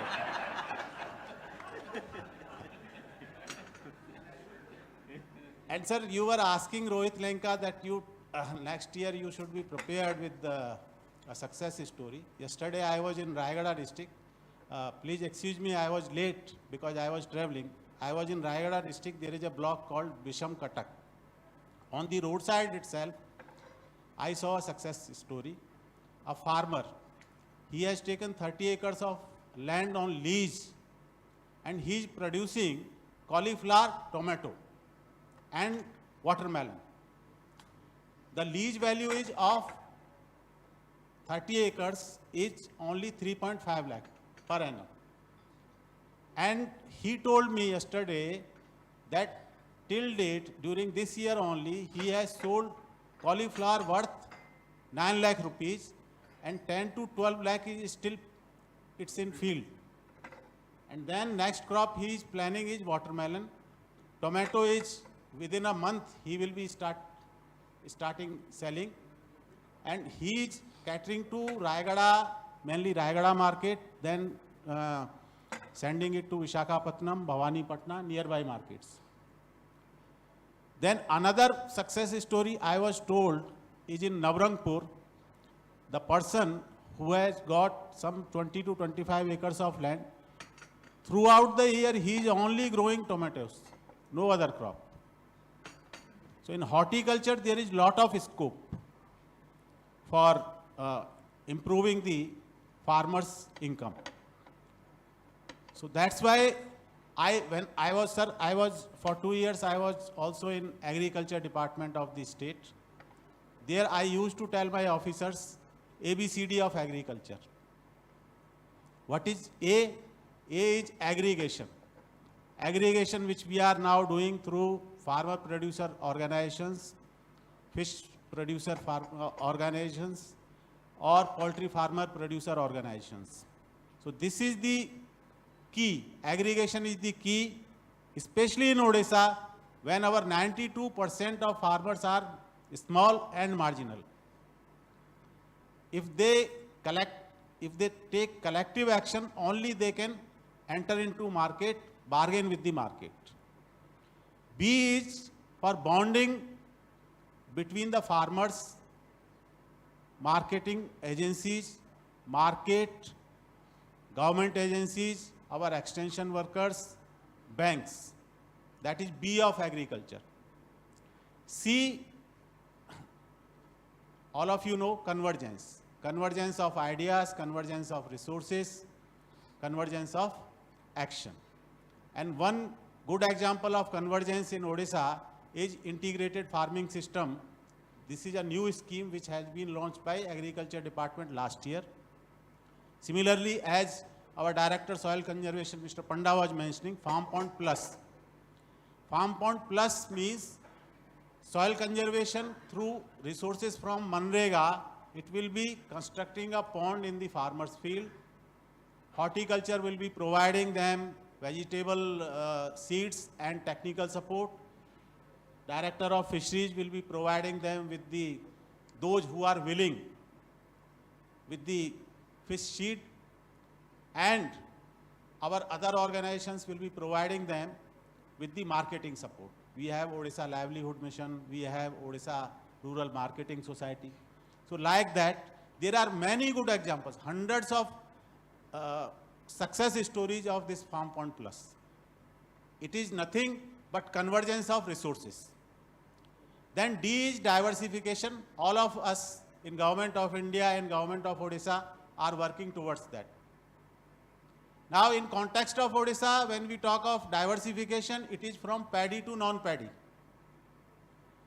But for a couple of years, I was also in Government of India, sir, in your ex-department, Department of Food and Public Distribution. I was handling sugar division there. There we were talking diversification from sugarcane to other crops. So diversification is context and location specific. In case of Odisha, it may be from paddy to non-paddy, but in case of UP, Maharashtra, Karnataka, it may be from sugarcane to other crops. Maybe they will prefer, instead of sugarcane, you start growing paddy. That may be the situation. So, for me, this is the ABCD of agriculture. This I used to tell when I was in agriculture, but this is also correct for the present department I am in, Fisheries and Animal Resources Development Department. This is applicable to poultry sector, this is applicable to dairy sector, this is applicable to fisheries and also to meat sector. Sir, that is what I wanted to say. Now coming to your question, sir, in case of Odisha, when we talk of budget, I am talking about FARD, Fisheries and Animal Resource Development Department. During last 3 years, our budget has gone, I think, 3 times or 5 times? 5 times. We have introduced many state sector schemes. One of them being that we are encouraging the women self-help groups to take the community water tanks on lease basis, long-term lease basis, 3 to 5 years. Yesterday I saw a tank. The WSHG members, they were very happy that earlier we were never getting this tank. So for the first time we have got lease for 3 years, and they have paid 6,000 for the first year. Lease is for 3 years, 6,000 1 year charge they have paid, and they hope that at least 35 to 40,000 they will be getting out of the fish. Similarly, our other schemes are in poultry sector, in goatry sector also. Goatry sector, especially in tribal areas, goatry is very popular. So we have a state sector scheme for that also. So as far as Odisha is concerned, sir, resources, that is not a issue here. And I don't see for next 3-4 years it will be an issue. I think and I hope, I am very optimistic that our budget, which has gone 5 times, it may go up to 7 to 8 times of the base year we are taking. And regarding central sector schemes, you are very correct that no state wants to lose whatever 60% or 70% we are getting, and whatever their scheme guidelines may be. What we are doing in Odisha is, we are taking advantage of the central sector schemes, And if we find that this is not to the tune to our specific needs, we are introducing state sector schemes. So we have done this. We have done this. So since I didn't attend the entire this workshop, so the takeaways which I have listened from our director, animal husbandry, director soil conservation, director horticulture, and MD seed corporation, it indeed to be a very useful workshop. And doubling farmers' income is the motto of Government of India, though 2022 was the deadline by which we could have doubled the farmers' income. Maybe it has taken a shape. We have a long way to go, and I thank for inviting me to this workshop, giving me this opportunity, and I thank all the participants for at least listening to me attentively. Thank you very much. Sir. Thank you. Now Sanjeev Chadda. Sir, I had me, sir, Vijay here. Yeah. It's me, sir, Vijay, Director Animal Husbandry. So just I wanted to add a couple of things because a pertinent question that you had raised, so I thought of actually extending a little of it. Sir, as sir was pointing out, basically in our department, both fisheries and animal resources development, we are very well placed in terms of poultry, sir. Poultry is one sector which we had concentrated enough, and in fact, the progress, the CAGR at the rate at which we are growing. Right now, we are in self-sufficient in terms of broiler meat, that is the chicken meat. And egg production is also right now 96 lakh egg per day it is there, and as per the per capita consumption of national as well as our state average and all, we should be meeting the demand by 24-25, so wherein we have calculated it to be 120 lakh or 125 lakh egg per day. So we are very well placed in terms of poultry, both from the commercial units that are coming up as well as the semi-commercial. One thing for us to work would be definitely on the dairy sector, sir, because the per capita consumption is quite low in compared to the national average. It is 135 grams per day is what we are consuming here in Odisha, which is 375 grams per day is the national average. So there is a long way for us to go in that thing. So we'll be concentrating on the dairy sector, and also you had pointed out one thing like the success rate in AI is just 30% to 35% or 40%. So in fact, like only 1 in 3 is successful and rest 2 are failing. So if we can actually make some digital maybe adoption of some way wherein like we can actually increase our percentage at least to 50%, saving of 1 dose will also be a huge saving for our exchequer. So we'll be working towards improving on the dairy sector. And one more thing, as you have pointed out, considering the socio-religious circumstances that we are in, red meat is definitely off the cards. So there is a huge scope for sheep and goat meat to actually take that place. So that is one thing where we will be working in the next, definitely for the next 5 to 10 years, one sector for us to concentrate. And regarding the ease of doing business, a question that you had raised. So basically this is not being considered as an industry. Even for the poultry farmers which are setting up on a scale, even for one farmer, like you don't call him a farmer, we are calling him an agripreneur. Agri-entrepreneur, we are calling him in a very fancy way as agripreneur. For these agripreneurs as well as for the small and the marginal farmers also, there is a online platform that we have come up with, that is GoSugam. There is a online platform, sir, wherein we have limited the public interface with all the government machinery. So he will be applying online, all the processing will happen online. Till the time the go-ahead letters are issued, even the subsidies will be released where the integration is happening with the IFMS and the PFMS way.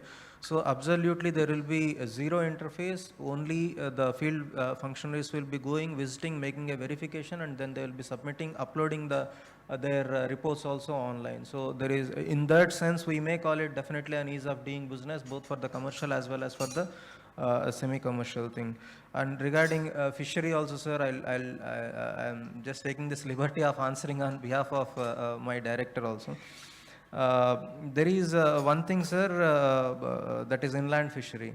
So inland fishery, sir, right now, basically it is culture. The culture is what we are concentrating on. So we are looking at AP model wherein nearly in the KG basin, KG delta, of the 17 lakh acres of irrigated land that is present, 7 lakh acres is already converted into this fish farming. So we are taking a cue from them. So definitely we'll be coming up with some policy in the next few months maybe. And also one huge potential as keeping sustainability, the environmental impact that causes in the mariculture, the catch that is happening. I think mariculture is one thing which needs to be explored. I think shortly Government of India is going to come up with some draft guidelines of that one. Goa is already having, I think Odisha is one state on the eastern side where we can come up with one thing. So we'll definitely be working on that one. Thank you. Thank you. Now over to Sanjeev Chadha, who has been here throughout. So I think he has more to say than all of us. I'll just sum up. So we had a very useful session yesterday also. And today's presentation all of you have seen, which sir made, and all the panelists who have given their brief interventions regarding their sectors and subsectors. So as I told yesterday that we in the department have a committee under my chairmanship for working out strategies for raising farmers' income. We don't call it doubling farmers' income anymore.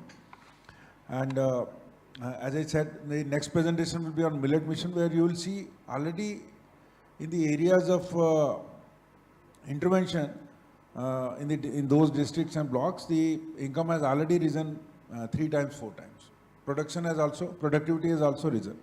So that is happening. But now, to sum up, we have 3 broad strategies for raising the farmers' income. Under those strategies, we make different interventions and design our schemes and accordingly. One is on the production enhancement. That's the first strategy. So how do we enhance production in agriculture, in fisheries, in horticulture, in veterinary sectors? So that is one. In agriculture, yesterday you saw the presentation. So IFPRI-South also made interventions. So we need to work on the production systems. So be it landscape based. So that strategy is already being worked out, and our VC has been involved in all that. And the government, as Secretary FARD said, we have our own schemes also, because if Government of India stops those schemes, state government supports us, and we continue with those interventions. Another challenge which we have is soil management. We have more than 70% soil acidic. So we need to address that, have a long-term plan, so that the production and productivity systems do not get affected beyond a point. Sir raised a point in the morning, collectivization, on the focus on the cooperatives.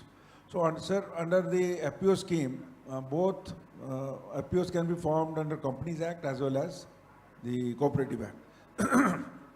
Being in the Corporation Department, we are also working on a separate policy for cooperatives in the state, how to boost the cooperative. Ultimate aim is bringing small and marginal farmers together to enable them to bargain in the market, create more surplus and get better price. So that's the idea.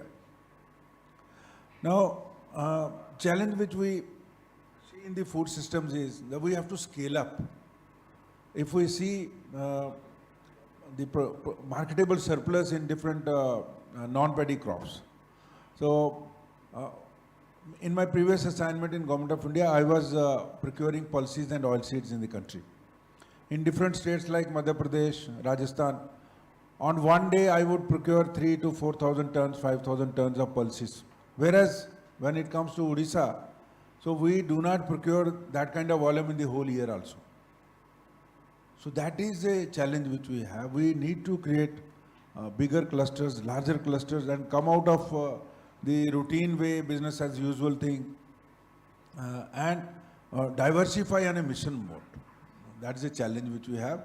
And doing these demonstrations which we do in Agriculture Directorate, so that is, I think, no longer now, it should not be a norm. We have to move away from that and do it on a mission mode.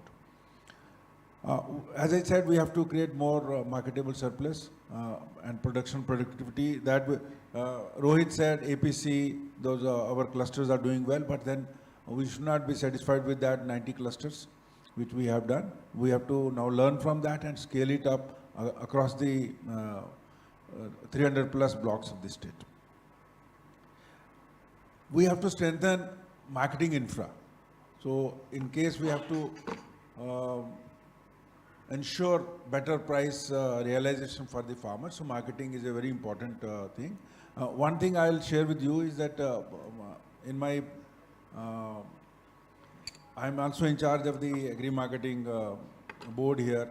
So we have now added fish as a commodity on the ENAM platform for the first time. So it's doing very well. And many markets we find that traders come from outside the state, they are bidding. So this is a very good thing. And we are bringing all the markets. Now we are also focusing on satellite markets, Grameen markets, and setting up basic infrastructure there and handing it over to the FPOs, self-help groups, cooperatives to manage these markets on a sustainable basis. So that is a drive which we have started from the Agri-Marketing Board. I think this will yield good dividends, and this is being done in close collaboration with the Horticulture Director, because wherever he needs, there only we are putting up the infrastructure. And we have in the board 1,000 plus crores already lying in the bank with this. We don't need any money from government. That money is already there. Only thing is it has to be meaningfully used so that all the stakeholders use that facility. As I said, we have to learn from our successes and failures also. And then our allied sector, so-called allied sector, has to assume primacy now.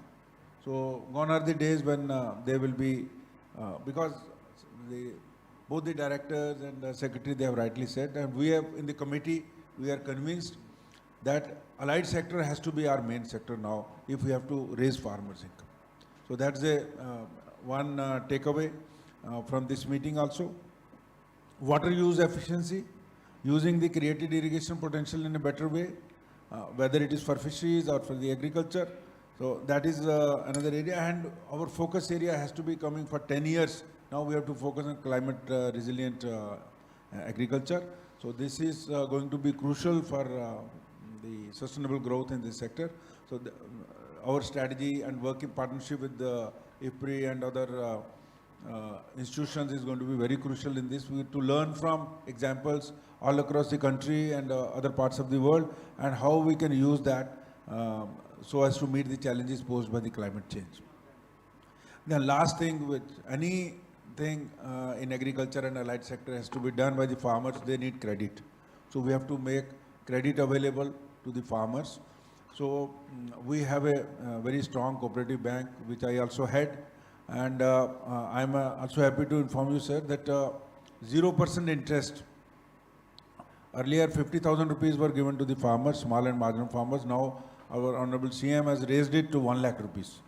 So on 0% interest, and we have started a drive to have more and more farmers in this formal credit, small term credit systems, so that they don't have to depend on money lenders and all.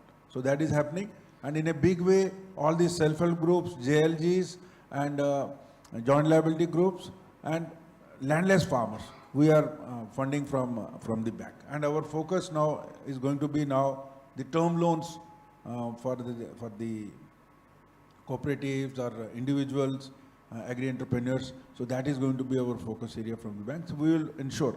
And all the unbanked GPs of the state, we have taken a drive now. All unbanked GPs. We are in 75 years of independence now. Can you imagine those people having no bank nearby? So we have taken up a challenge from Cooperative Bank that we will open brick and mortar branches because we are not driven by profits like the private banks, we always plead before them in SLBC, you open branches, and it is an ongoing process, it has not happened. So as a result, now 200 plus GPs, we are going to open, unbanked GPs, we are going to open brick and mortar branches there also. And we have already brought all our packs. We are the first state in the country, last week only, our CM has launched it. All packs have been brought on the core banking systems to bring in more transparency and bring in more discipline in that.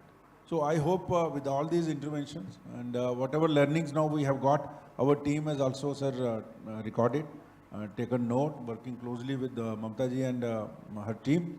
So I hope the recommendations which we have got from this roundtable will be of immense use for the committee also and for the government also. And we'll continue to work with the IFPRI to fine-tune our strategies in coming years also. So with this, I think I once again thank IFPRI and especially sir and our colleagues, South Asia head. They are sparing their valuable time and putting up this roundtable together for us. Thank you very much. Thank you. We have overshot the time a little bit, but as an ex-food secretary, let me tell you, food is not ready. So we might have to wait for another 10-15 minutes. We have a millet mission presentation following this, followed by an intervention by Shahidur Rashid, and then of course a formal vote of thanks from Mamta Pradhan. So I would like to close this session with just about 1 or 2 observations. One is, I don't know whether many of you know this, you know, in NREGA, in the original act, only farmers belonging to SC/ST were allowed to create farm ponds. And after about 3-4 years, we realized that these people have much less land, and where does they have the space to create a farm pond? So it took us a little bit of time from the Agriculture Ministry to push for, you know, allowing all farmers, at least small and marginal farmers, to create small, because this was seen as a private asset. You know, the concept was private asset kind of a thing.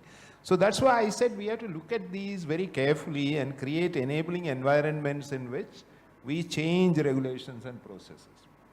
The second relates to you, Vijay. A couple of years back, I was given to look at a poultry project. So I asked, I mean, sometimes ask these stupid questions. I asked, who vaccinates poultry? It's just a curiosity, nothing else. Then I realized that there isn't that thought. That's how when Vijay Kumar was heading NRLM, we allowed NRLM to train their people to vaccinate poultry. And this happened in Madhya Pradesh. It was a roaring success because the cost of vaccination came down, the coverage went up very fast. So sometimes we miss small things, and I think it's important to get them. I'm saying 10 years ago. So, only thing I would flag here is that this shift to food systems is going to happen, and it's a very good shift that would happen. The shift to digital will happen in many ways, and I call it phygital because part of it will be physical, the deliveries and all that. And you might also want to look at how this whole new network of ONDC, which Nandan Nilekani is designing, how would you plug into that? Because this is being planned for the retail sector in India. How do you get the farmers and FPOs and cooperatives of producers? Because this is being designed for retailers. So if you can plug into, because retailers need materials, how do we plug into ONDC? Do we create some kind of a supporting system within the state and have aggregation and a digital connection? That might really change the value creation prospects for you. This is just a thought, and I'm sure that people in the room, IFPRI and all their associates, will be able to contribute much more in the long run in terms of granularities where you get stuck with some policy issue and bring in, international expertise. Can I call the Joint Director for a presentation on the millet mission? Very quickly in 5 minutes. Yeah, we will go down.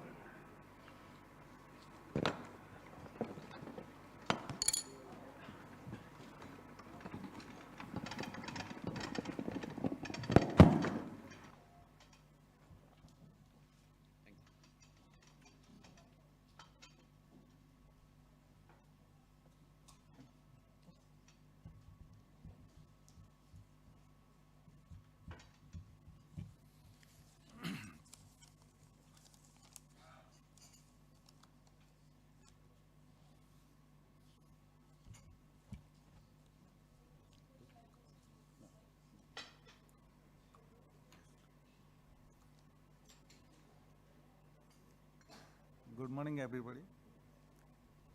Respected dignitaries. And on behalf of the Odisha Millet Mission and Directorate of Agriculture, I extend my sincere welcome to all the participants. And coming to millets, I would like to inform all the house that millets are the ancient grains, or all called the Adi Arna, also called the nutri cereals, or the smart food nowadays. Because due to its high nutrient value, it is very much highly content with protein, calcium, iron.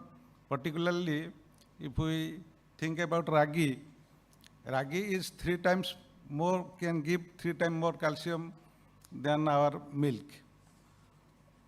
Similarly, this crop has the potentiality to withstand adverse climatic conditions and climatic changes. And it can be grown in relatively poor soil and water conditions. So also, few inputs are also required for this crop.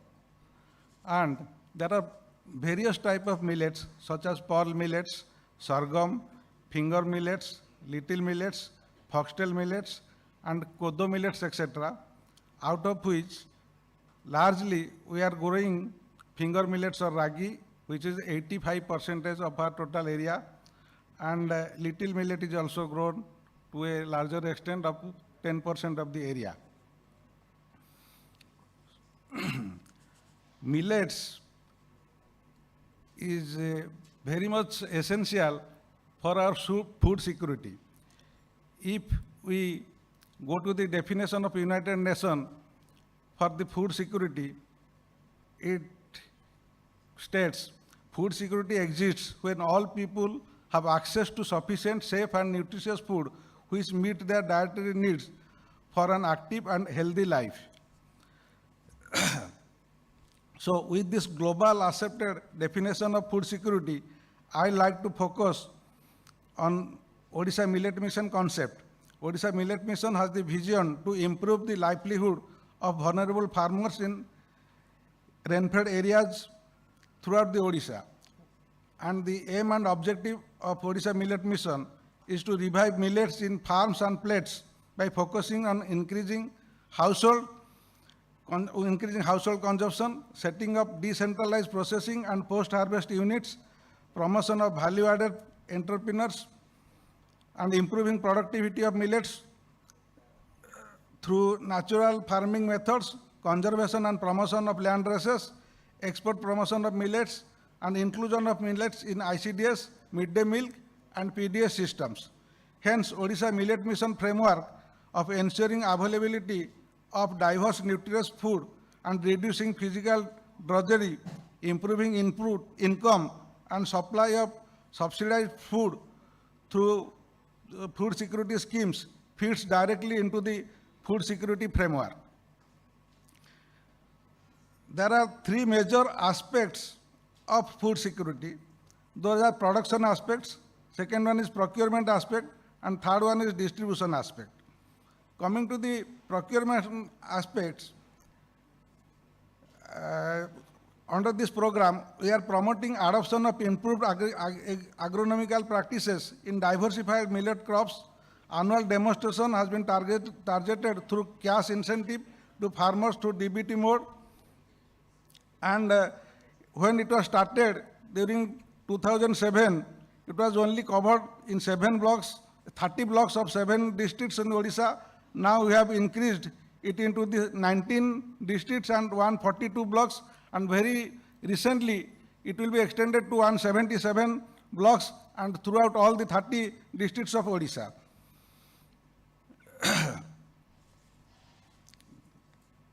Then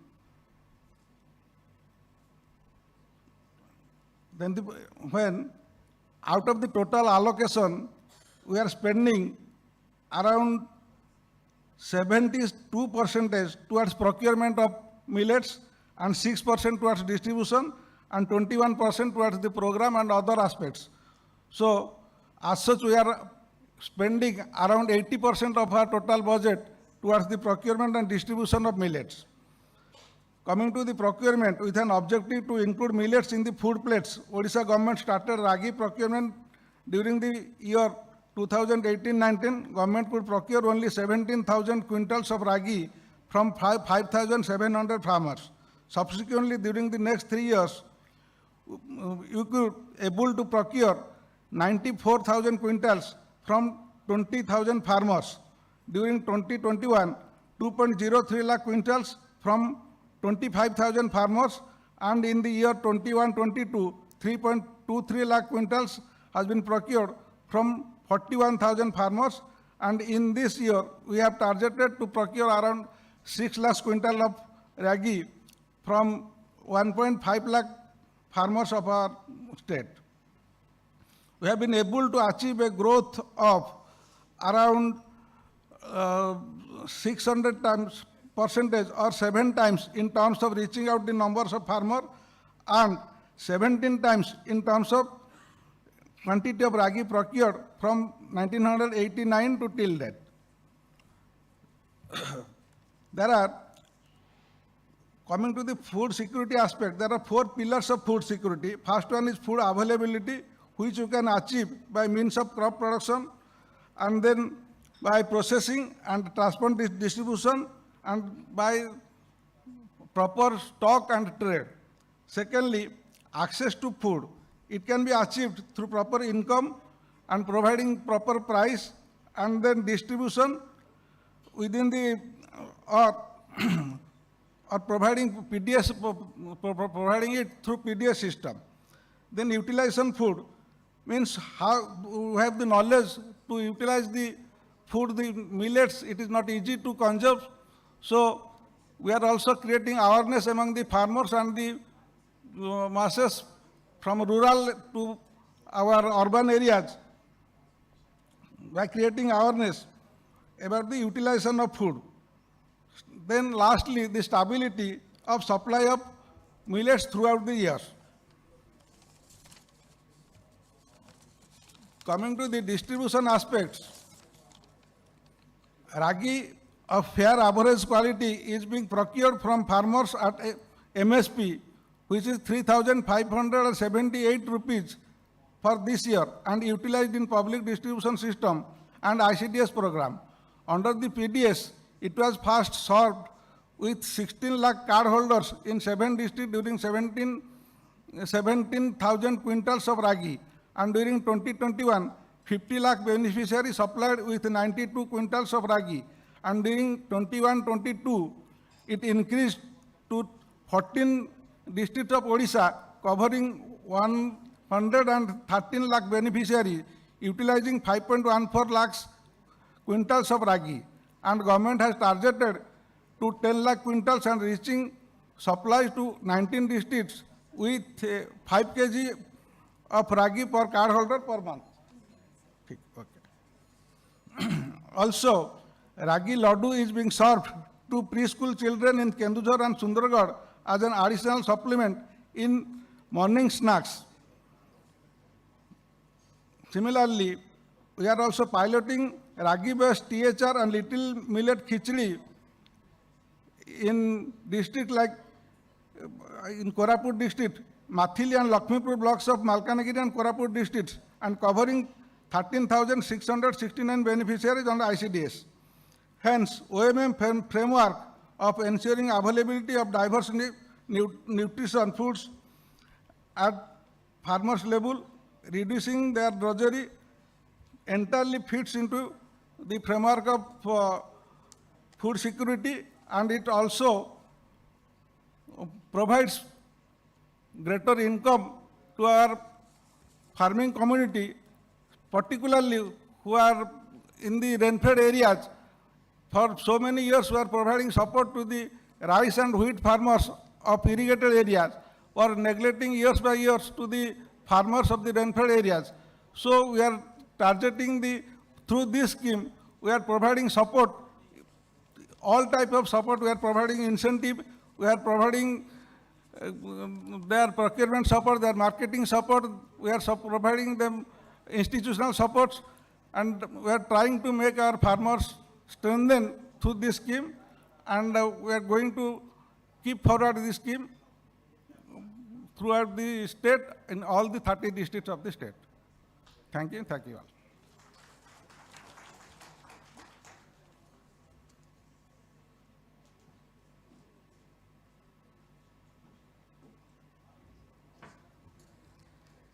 Thank you so much to the panelist speakers. We'll move to the last two bits that's left of this session. May I request now Dr. Shahidur Rashid to please give his closing remarks.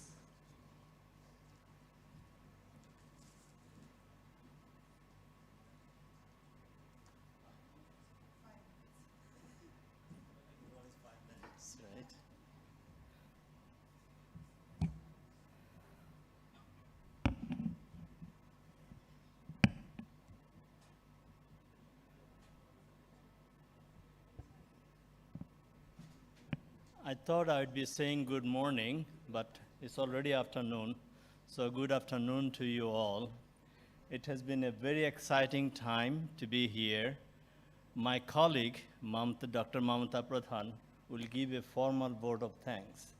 But from my point of view, from my personal side, I am really humbled by the participation, cooperation that officials of the government of Odisha have extended to our team in the last couple of weeks. Thank you so much. I'm not going to go back to the key talking points, then I'll be repeating what the panelists have pointed out. So I'll keep it at a broader level, but the bottom line is that we have learned quite a lot, and we can see some clear areas of engagement in the future. But this is not the time to go into those details. So what I will do, I'll provide some basic context and what we want to do, what we have done, and what we want to do in the future. So the first question, I think some of you might be wondering, why did IFPRI do an MOU with government of Odisha? Actually, that question came from Mr. Sanjeev Chopra at the beginning, when Mr. Nandakumar started conversation. So let me give you some context to that.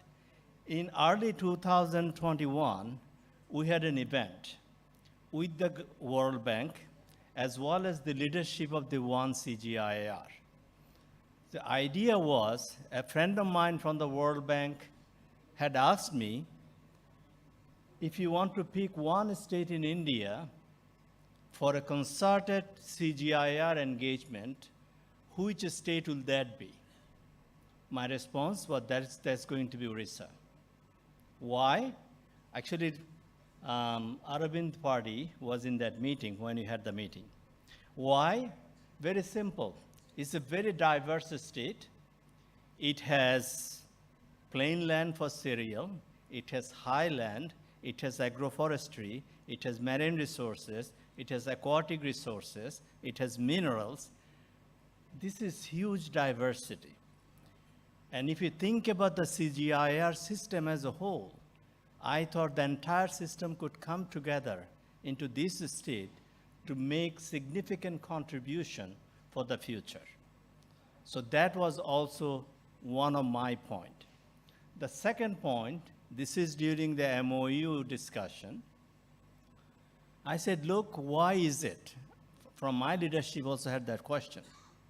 My response was, IFPRI has something called Country Strategy Support Program. These are all country programs. Those are in Africa, Asia, Latin America.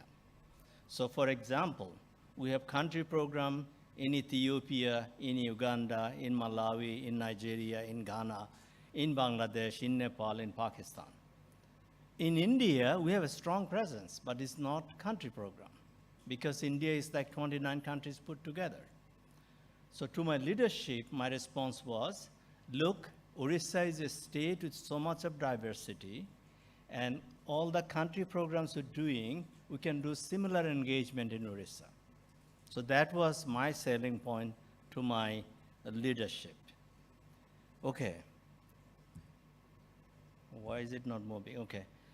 So then question is, what does IFPRI brings to the table? IFPRI is a multidisciplinary policy research institute. Yes, we are part of the consultative group for agricultural research, but we are not limited to looking into only agriculture. We work across ministries, from Ministry of Finance, Planning, Climate Change, Women's Affairs, Food, Agriculture, all of them. So we have that advantage that we can work across, and all the terms that we had heard yesterday from Mr. Chopra, Madam Garg, is the integration and convergence.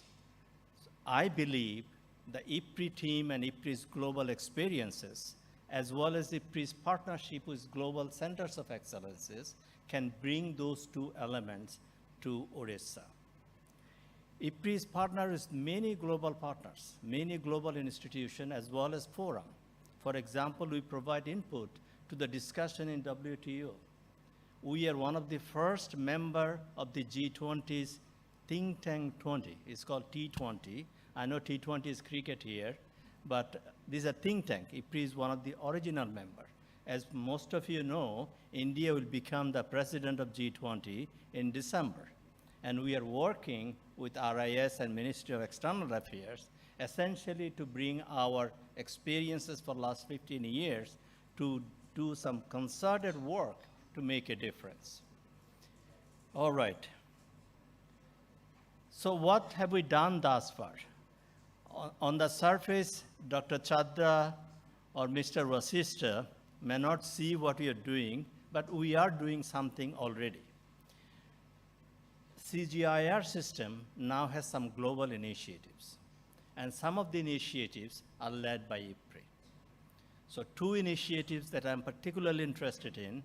One is called National Strategies and Policies. There will be 10 countries. One of the countries was India, and I have convinced my leadership that you focus on Odisha. So whatever resources they have and the global expertise they have, they'll bring it to research to work together with you on various issues that you have pointed out. There is a second component, second initiative, is called Transforming Agri-Food System in South Asia. Again, Odisha is going to be one of the focus states. So this thing will come together. And I will make sure that the leaders of those initiatives coordinate with a nodal unit within the government of Odisha. We probably need to have some discussion to put together a framework of the discussion and engagement, but that is going to happen in near future. So what is next? Sorry, Devesh couldn't present today this morning, but I thought Mr. Nandkumar sir picked up very nicely because he saw the real big points there and hammer on those points. I hope those points will remain with us and we can continue to work on those. I think, I'm not going to go into the granularity of it, but I think we have a broad idea what the areas of engagement is going to be in the future. And the nature of partnership will be more like IFPRI's country strategy support program. That is the kind of modality we have in mind, meaning there will be presence of a small team as well as linkages with our global expertise so that when there are policy issues need to be dealt with analytically, we can reach out to the network and bring that global knowledge to Odisha. It's not one-way traffic though. It's not that only Odisha will be learning from the other countries where IFPRI working. Other countries can work from Odisha as well. So that fostering that part is also one of the mandates for IFPRI as well as for my team in Delhi. And we are working with RIS and Ministry of External Affairs as well as Ministry of Agriculture to conduct a South-South triangular arrangement, an event sometime by the second quarter of next year. So I'm sure you will have the time to participate there as well. Finally, I will reach out to IFPRI leadership and IFPRI's funders, our donors, to explore funding opportunities beyond what we are doing under initiative. We definitely plan on setting up an office in Bhubaneswar with clear linkages with IFPRI researchers around the world. Stay tuned and we will reach out to you. Let's try to make it happen. And what happens in Odisha, given the context and complexities of the state, it is not just for Odisha. If we can tackle these challenges, it is not only important for Odisha, it will not be only important for India, it will be important for the global development community. We can make history if we can tackle these challenges successfully. We look forward to working with you in the future. Thank you very much.